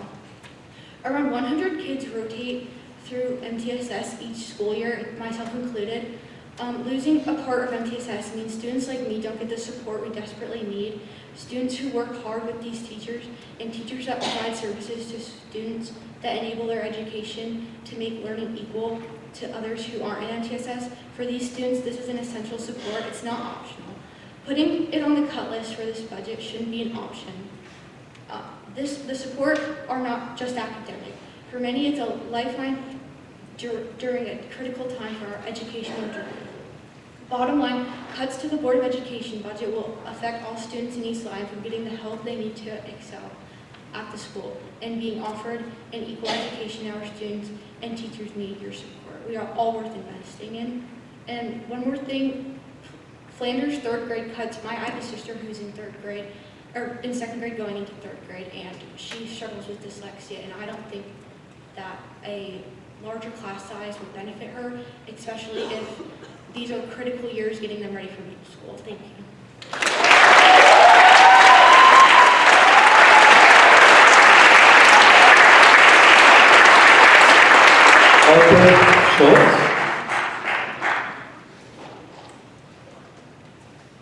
Hi, Harper Schultz, or some call me Ash, Dean Road. I'm gonna make this quick because I'm sure we're all very tired by now. Last time I was standing up here, I was a middle schooler, speaking for the people who I knew in high school, for my brother and those who I knew who had been freshmen at the time. But now I'm a freshman, I'm in their place. And I've only been here 1 year, and I can assure you that the teachers at this school have changed my life, and I appreciate every second I spent with them.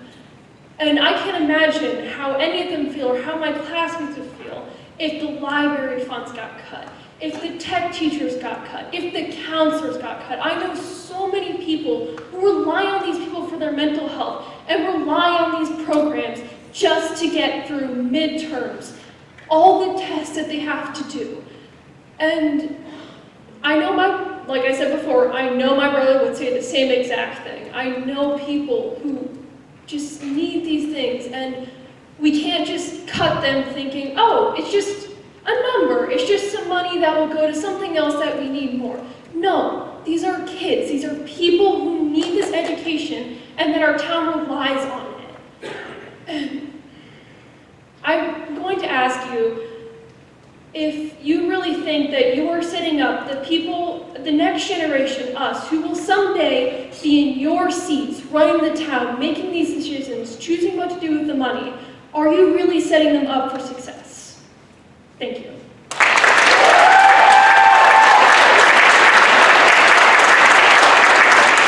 Ryan Schroeder.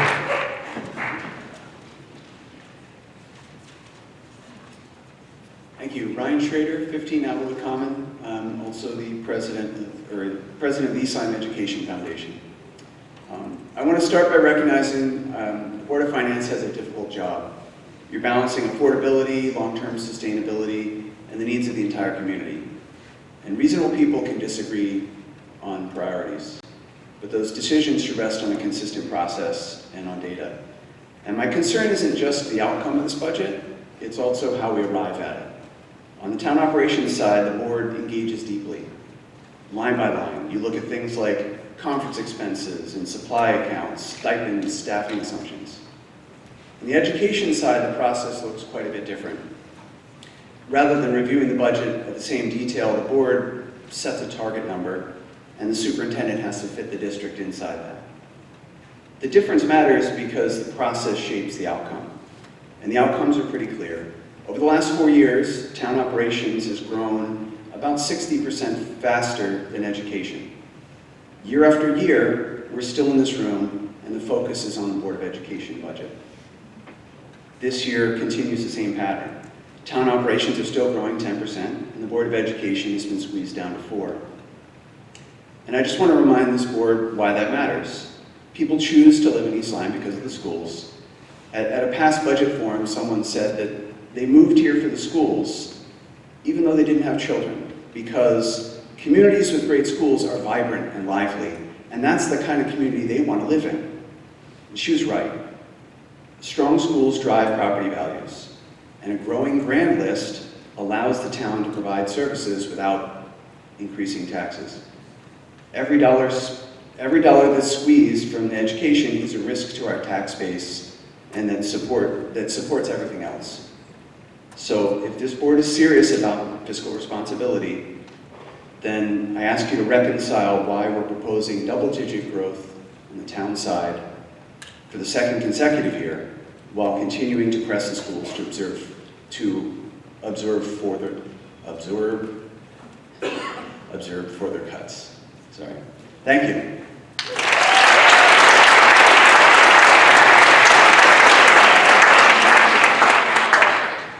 Margaret,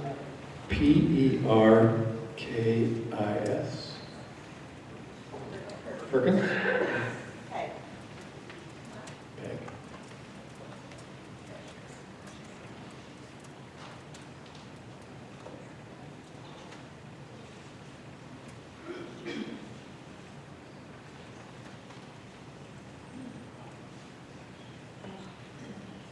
My name is Margaret Perkins, 101 West Main Street in Niantic, and I'm a teacher at Niantic Center School. I'm here to speak about the impact of potential budget cuts at Niantic Center and the district. Merging 3 first grade classes, which we currently have at Niantic Center, into 2 second grade classes next year would have a big impact because grade 2 is a pivotal year in elementary literacy. Please consider including a 3rd, 2nd grade teacher at Niantic Center next year. Also, at Niantic Center, please do not jeopardize the position of our current PE teacher, Jess Blodgett. She has been a transformational teacher at Niantic Center, and the loss of her would greatly impact our students.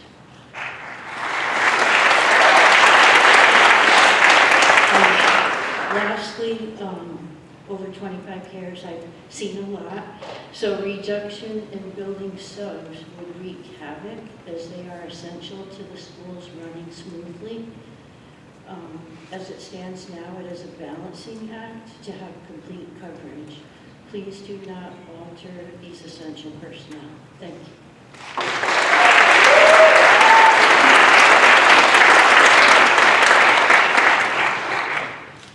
Erica Frank Poletto.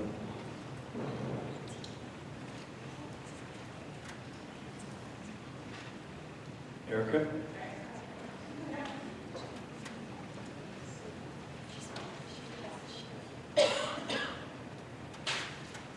Hi, I'm Erica Frank-Poletto. I'm at 4 Wilbur Lane. I have 2 daughters, one who is currently a sophomore in college, who went through East Lyme High School, and one who is currently a sophomore here at East Lyme High School. As so many of the girls have already stood up and talked about the MTSS program, and this new reduction that you're asking for would cut part of that program. My younger daughter is currently a part of that program, and I just wanted to let you know firsthand how important this is. So my daughter is motivated, driven, she's hardworking. She plans to pursue a career in law enforcement, and she's actively involved in the East Lyme Police Cadets, the Civil Air Patrol, and she's a member of the varsity lacrosse team, which is why she's not here with me tonight. However, my daughter does have dyslexia, and like many students with dyslexia, she can struggle with test taking, she can need a little extra time, and she needs structured support as she's going through the high school program. When she entered the high school, she started with all CCP level courses. Working with the MTSS program, she went through the executive functioning piece of it and was able to exit that program in her first year. This year, she worked with the math portion of it and has already exited. The short-term support that MTSS provides has been tremendous for her in her confidence and her skills and her grade level growth. Most importantly, with her dyslexia, is the language support. And for her, the confidence that she gained working with these MTSS teachers made her feel like she could make the step in her sophomore year and move up to advanced level classes. She stepped up in 2 and is planning to do more next year. But the important part for her was keeping her on track. By taking these advanced level courses, she is able to stay on track for her future career opportunities, which includes taking that EMT course that is offered in her senior year. If she was not able to take an advanced class this year, advanced bio, that would have been off the table for her. So this year would have already cut her chances of being able to do that senior year if she did not have the support of the MTSS staff. So I'm asking you, this additional cut that you are asking for from the Board of Education, please reconsider. Don't allow it to take away future opportunities for our children.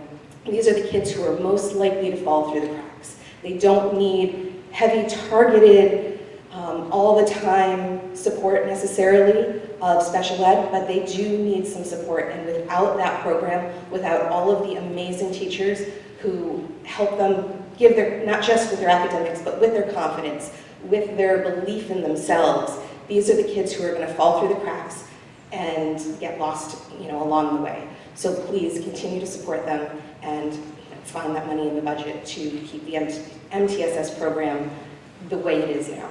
Thank you.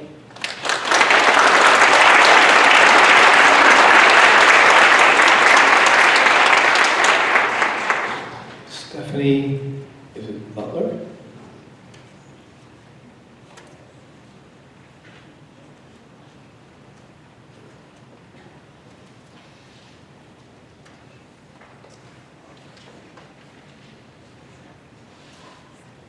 Good evening, my name is Stephanie Butler, and I'm here to ask you to restore funding, restore the funding levels requested for the East Lyme Board of Education, so that programs like the MTSS, whether it's music, art, after-school buses, I realize the Board of Education will make those final programmatic cuts, but so that we don't put them in that position.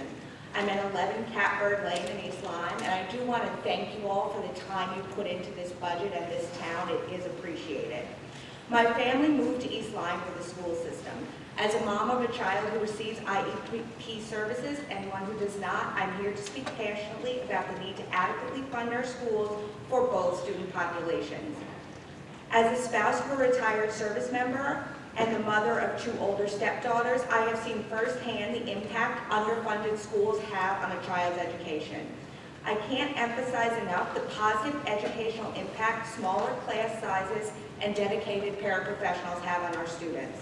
I have seen both my kids flourish at Flanders Elementary, largely because of the amazing teachers, staff, and administration. I hope for such a positive and enriching experience for all elementary students. That cannot happen by reducing a proposed budget of mostly fixed contractual costs so drastically. In looking at the budget, the numbers don't lie. The school budget makes up about 2/3 of the town's total annual budget, but their 4.2% increase is over 1.3% lower than the total town increase. As Emily pointed out a few moments ago, this is a year-over-year trend, and I, for one, am so tired of being here year over year having this same fight. The town is receiving an outsized increase each year compared to the schools, though both entities are facing the same fixed and contractual obligations. The poor decisions of previous town officials should not fall on the backs of our children. Thank you.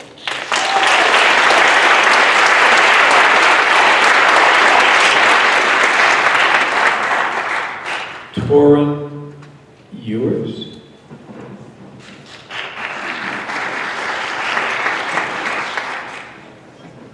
Thank you. I'm Tori Ewers. I'm the math teaching assistant at Flanders Elementary School, and I live at 156 Old Black Point Road.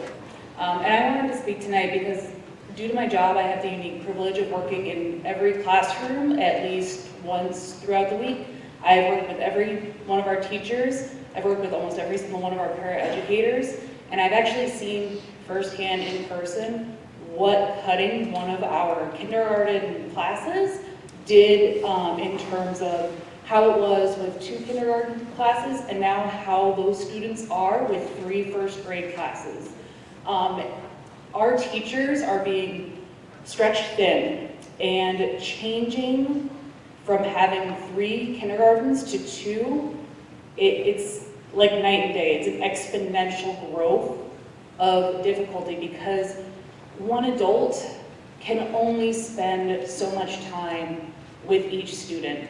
And as those class sizes get bigger, the amount of time that can be spent with each student to know their strengths, their weaknesses, their needs, goes down.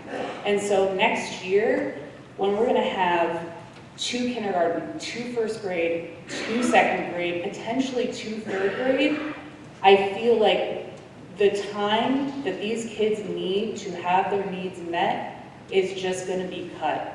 And it's not gonna be setting them up for success. It's not gonna be helping them. And then also in terms of our paras, I know that the positions that were cut have not been filled.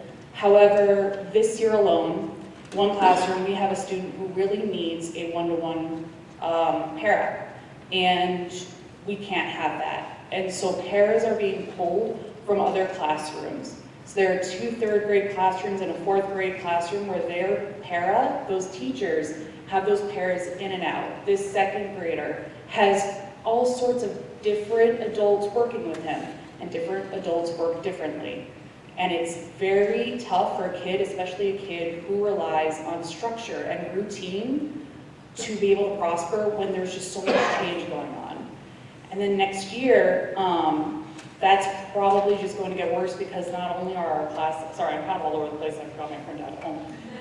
But not only are our class sizes going to be smaller, our teachers now are losing half an hour a day of their planning time because they are now going to be having to do recess duty due to the cuts of our recess and lunch aides.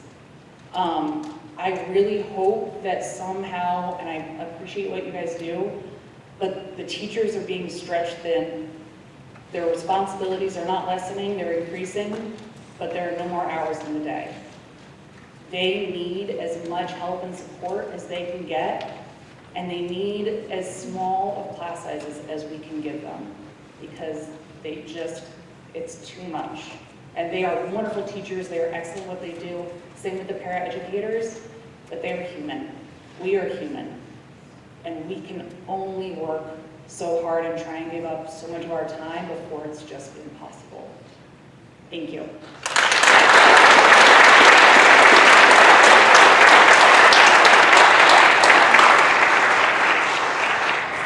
Forgive me on this first name, Y-Q-U-E-M, Raycraft? Okay, thank you. Diane Swan.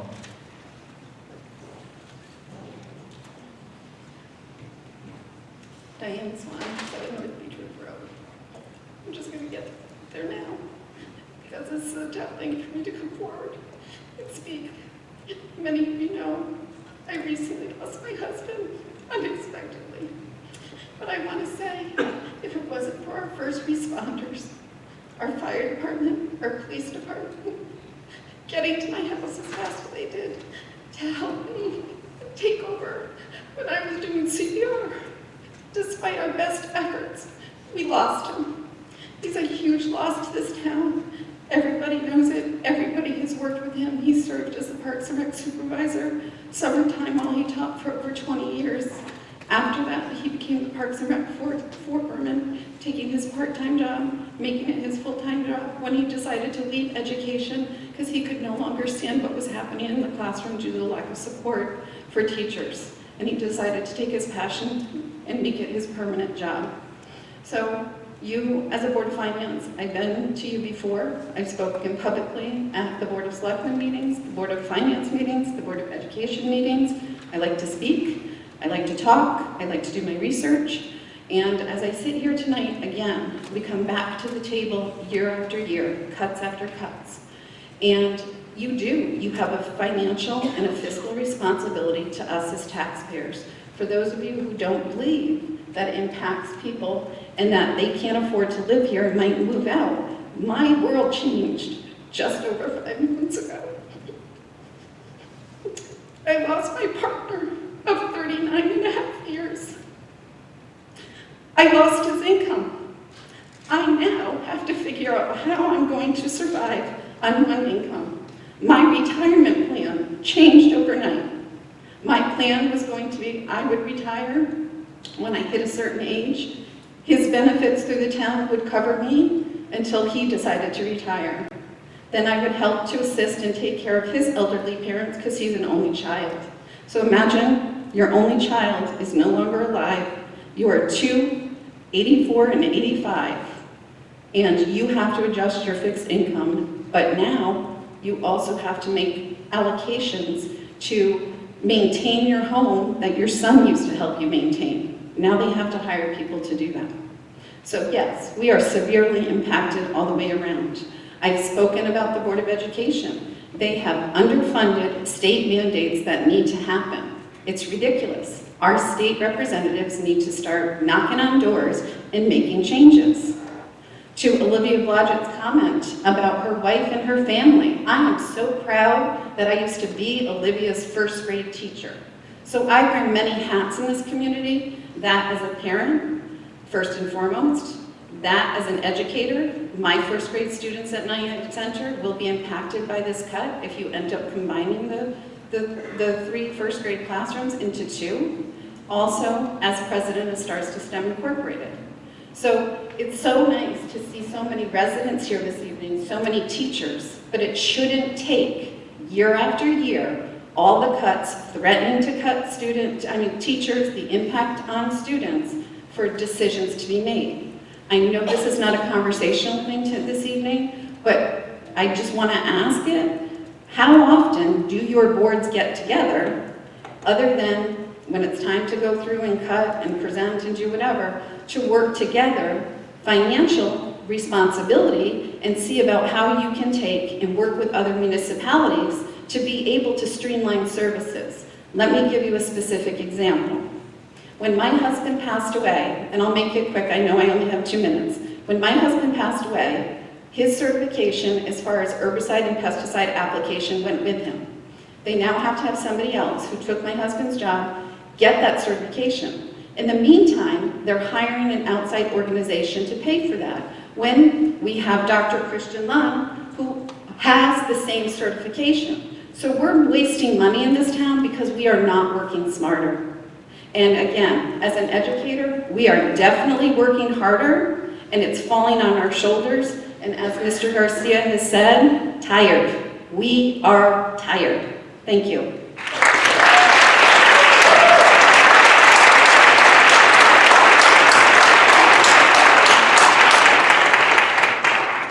Anita Basu. Hello, Abhita Basu. I live at 41 Circle.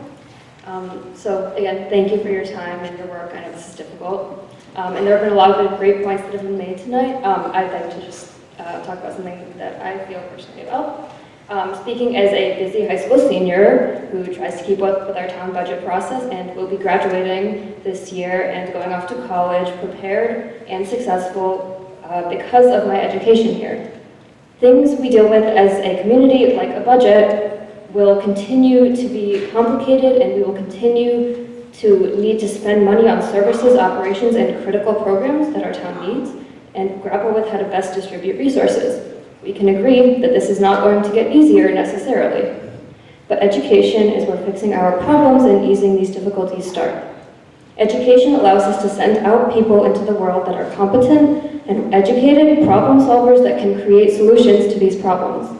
Students going into STEM, political science, business, finance, history, arts, computer science, all of these are the ones who will make solutions to these issues of cost with innovation and invention in the future. Through more cost-effective technologies and programs, in a time where AI is on the rise, which I think is the collective source of concern for all of us, we need these critical thinkers that can actually synthesize information, put in the work to fix our problems. And again, it all starts in our schools for all of our students.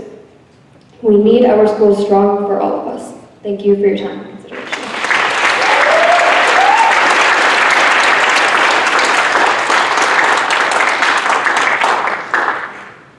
So I don't have anybody else on the the list. We do have a little bit of time left. If there are anybody else who would like to speak, you want to maybe make a couple lines to the mic. And we would request, number one, that you stick to the 2 minutes like we've been trying to. And number two, that if this is a comment that's already been made, please make room for somebody else who might have something different to say. We'll start over here, please. You want to state your name? Thank you. Sarah Nazaro. I was late. I had to step out for a second, so thank you so much. Sarah Nazaro, I'm at 15 Mayfield Terrace. And thank you, first of all, to the Board of Finance and certainly to all my Board of Ed members. Thank you so much for being here and for all your time and care. I know we're here about prioritization. And my personal priorities are health, family, and an equitable education for all students. I'm an ELHS graduate many years ago and moved to Boston, lived there, loved it, but came home for those reasons, for those 3 reasons. That is why I'm here. It's why all my neighbors on Mayfield are here, all of them with kids. And I'm here to raise children. I'm here because I'm willing to pay those resources, to pay all those resources to have all these things. I'm a 14-year-old at the middle school and a 4-year-old at Flanders, and they are making use of every sports field, library, and everything that we are making that use. And again, I want to pay for that. I'm here because of that reason. I'm also a literacy interventionist at the high school, and I assure you that we need all the superb teachers, counselors, therapists, psychologists, and security offers to give the students what they need. Many students are thriving. It's wonderful to see, but many are struggling in various ways, and we as a community cannot let them fall through the cracks. And we need the budget to grow support services and reflect what East Lyme residents demand. According to EdSite, East Lyme spends $24,278 per pupil. Sounds like a lot. It is about the state average. We are spending less than Waterford, Old Lyme, Guilford, Madison, Clinton, Stonington, and many other coastal towns. Less than all of those. And I'm wondering why that figure is lower when we are rated higher than most of the towns on that list. I would also note that teacher salaries in East Lyme top out at a figure that is $5,000 to $10,000 less than all those towns listed.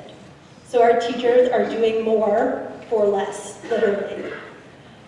I work here because I love it, and I would like to continue to love it, as, again, all of my neighbors would as well. So if we want to reach our vision, our East Lyme's vision of a graduate for these wonderful students who are here being awesome today, we need to continue to provide the professional, academic, and mental health resources we need for this beautiful community. So I hope that you will work harder to come closer to the BOE proposed budget. Thank you so much.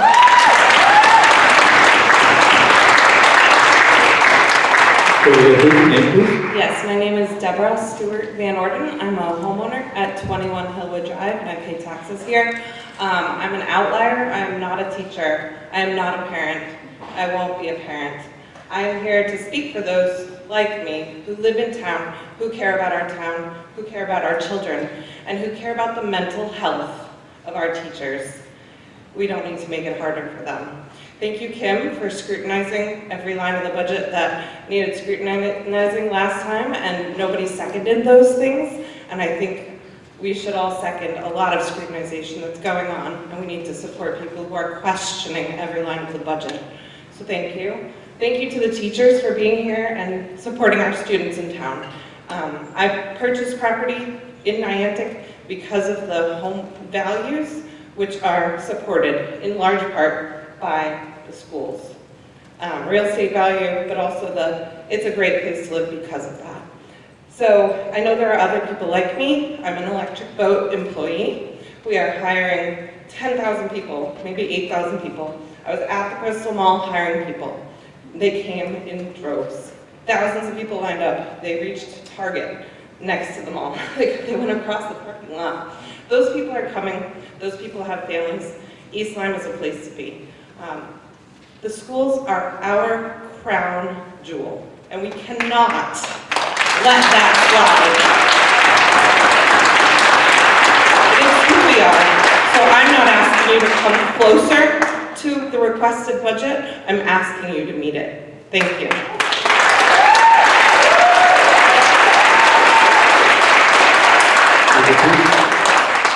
Good evening, my name is Wendy Fiore, 5 Atwood Drive, Niantic. I'm actually also a board member on the Commission on Aging. And good evening, and thank you for coming here tonight. I'm speaking on behalf of a segment of our population that is often the first to be overlooked during budget season, but the most deserving of our protection, our seniors. It's time we look at the reality of who lives in East Lyme, and currently, over 30% of our town's population is 55 and older. That isn't just a small interest group, that is nearly 1 out of every 3 residents. These are the people who built this town, who paid for our schools, and who paved the way for the life that we get to enjoy today. To take more money away from our senior center isn't just a budget cut, it's a withdrawal of the support for the very foundation of this community. The proposed budget doesn't just cut programs, it cuts essential care. For example, I've learned that podiatry service is being cut. For many seniors, foot care isn't a luxury, it's not a pedicure. It's the difference between staying mobile or becoming homebound. It's a health service that prevents falls and infections, yet it's being treated as an extra. Furthermore, our transportation services are a lifeline, but they must be properly funded. We need to ensure that every one of our bus drivers is CPR certified. When a senior steps into a town vehicle, they and their families should have the peace of mind that they are in the hands of a trained professional who can respond in an emergency situation. That is not happening today. Our seniors shouldn't be making to do with less. They should be thriving. The senior center is more than a building for many. It is their only social outlet, their primary source of health resources, and their connection to the town that they love. We owe it to them to provide more funding, not less. So let's stop looking at the senior center as a place to save money and start looking at it as a place to invest in our neighbors. Please do not cut the funding for our seniors.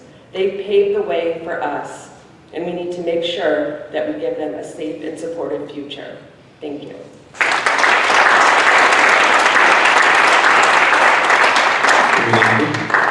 Lily Hyatt, and 44 Brainerd Road. All right. Hi, my name is Lily Hyatt, and I'm a junior here at East Lyme High School. I've been in this MTSS program for 3 years now, and if it wasn't through this program, I would have fallen through the cracks. I wasn't always the smartest growing up, and I always thought I was dumb, until Miss Reith and Miss Kenny took me under their wings. Coming into high school, my father had passed away from brain cancer. While I was a freshman, I struggled with grief and anxiety. These teachers were the only ones who helped me out of my hole. I built a family and finally became comfortable to come to the school. If this program did not exist, I wouldn't ever have the confidence to achieve who I am today. I have finally overcame my disability and I'm excelling to exit out of this program. I'm very passionate about this program and I want other people to experience this program for the better. Thank you so much.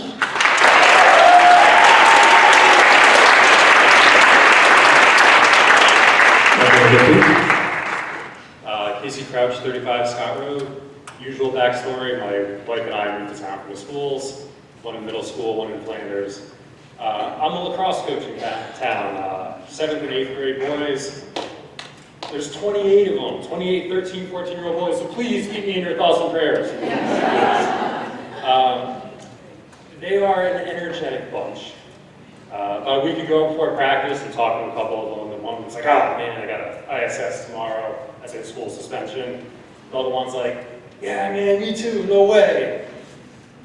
I was surprised, like these are good kids. Do they have a lot of energy? Yeah. Do they have any impulse control? No. Did they mean to break that window? They weren't trying. They're good guys. In small group settings, they excel. They have big hearts. They need parents. They need MTSS. They need resources. Without them, look, these guys are going to be adults real soon. Scary thought. And they're going to be susceptible to red pill influencers. They're going to be susceptible to manosphere bullshit. These guys don't know it. They need help. They need support.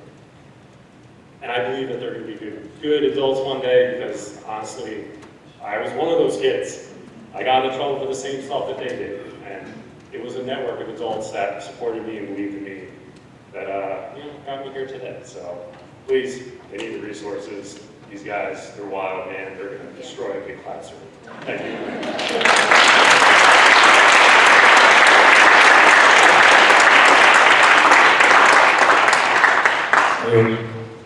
Hi, my name is Eric Ingmanson. For the record, I live at 13 Brookfield Drive. And I wanted to just share a couple of thoughts with you. I am a teacher as well. I teach at the Marine Science Magnet High School. And for those of you who are not aware, what a magnet school does is we get students from municipalities all over the region. So as a teacher, as a 10th grade English teacher, I have a somewhat unique perspective in terms of seeing the vast disparities in academic skills and behavioral skills in kids from different towns. And I can assure you that the difference that I see in kids whose towns invest in them and the kids whose towns do not is astronomical. That is not hyperbole. I'll give you an example. Obviously, I cannot use names, okay? Had a young man come to our school from an underprivileged community, high school, couldn't read. Could not read. How does that happen? It happens when over a period of time, people fail to care. Okay, before I was a teacher, I was a para-educator. I took home $18,000 a year. Nothing. Okay? But the magical moments that happened when I felt like I was making a difference are why I ultimately committed myself to the teaching profession. And I am thoroughly convinced that a lot of these kids who struggle, who over time become more and more cynical about school, get filled up with attitude, get angry, spend more time in ISS or in the principal's office because they had a vape. Maybe, just maybe, if they'd had adequate staffing in their school earlier, things might have been different. So I am imploring you as humans to realize that investing in a position like a para-educator has a long-term positive impact, okay? And I'll say this too as my final point. When I was in my teacher training program several years ago, I didn't know where I was going to be placed to student teach. And when I found out that I got placed to student teach here in East Lyme, I was thrilled. I was so blessed. And it wasn't just because I had a short drive, although that certainly helped.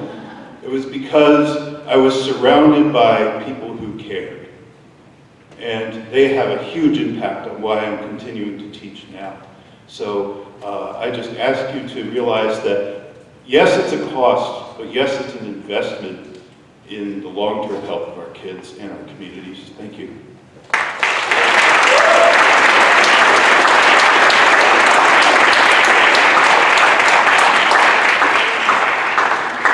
So this concludes our public comment section of our Board of Finance meeting for the evening.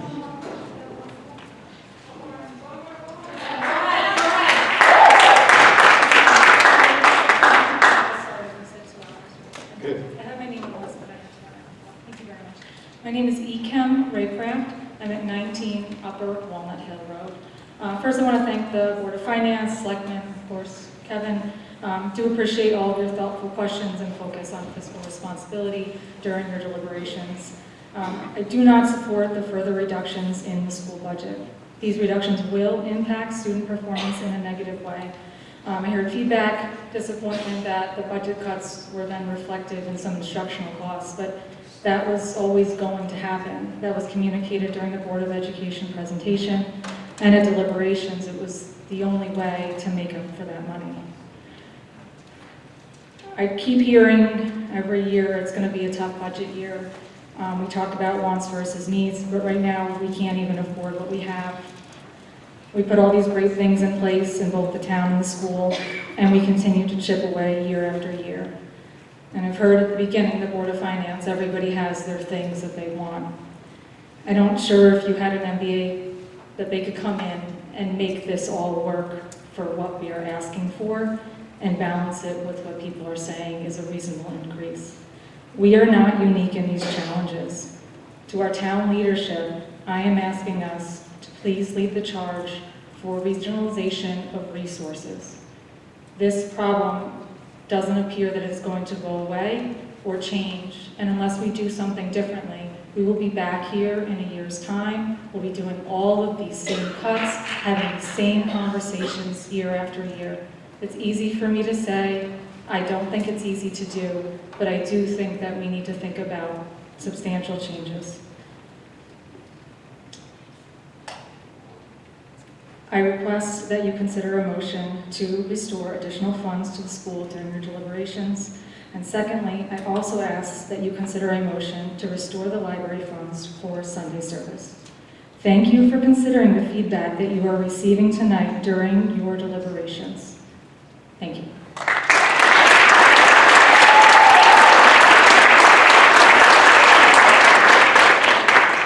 I also want to add my thanks to all of you for those who spoke and all of you who didn't speak but came out to hear the comments.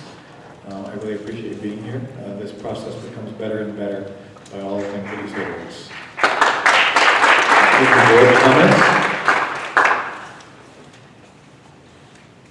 Any board comments? Okay. Entertain a motion to adjourn. Is there a second? Moved and seconded to adjourn the meeting. All those in favor, please say aye. Aye. Any opposed? Abstentions? We're adjourned.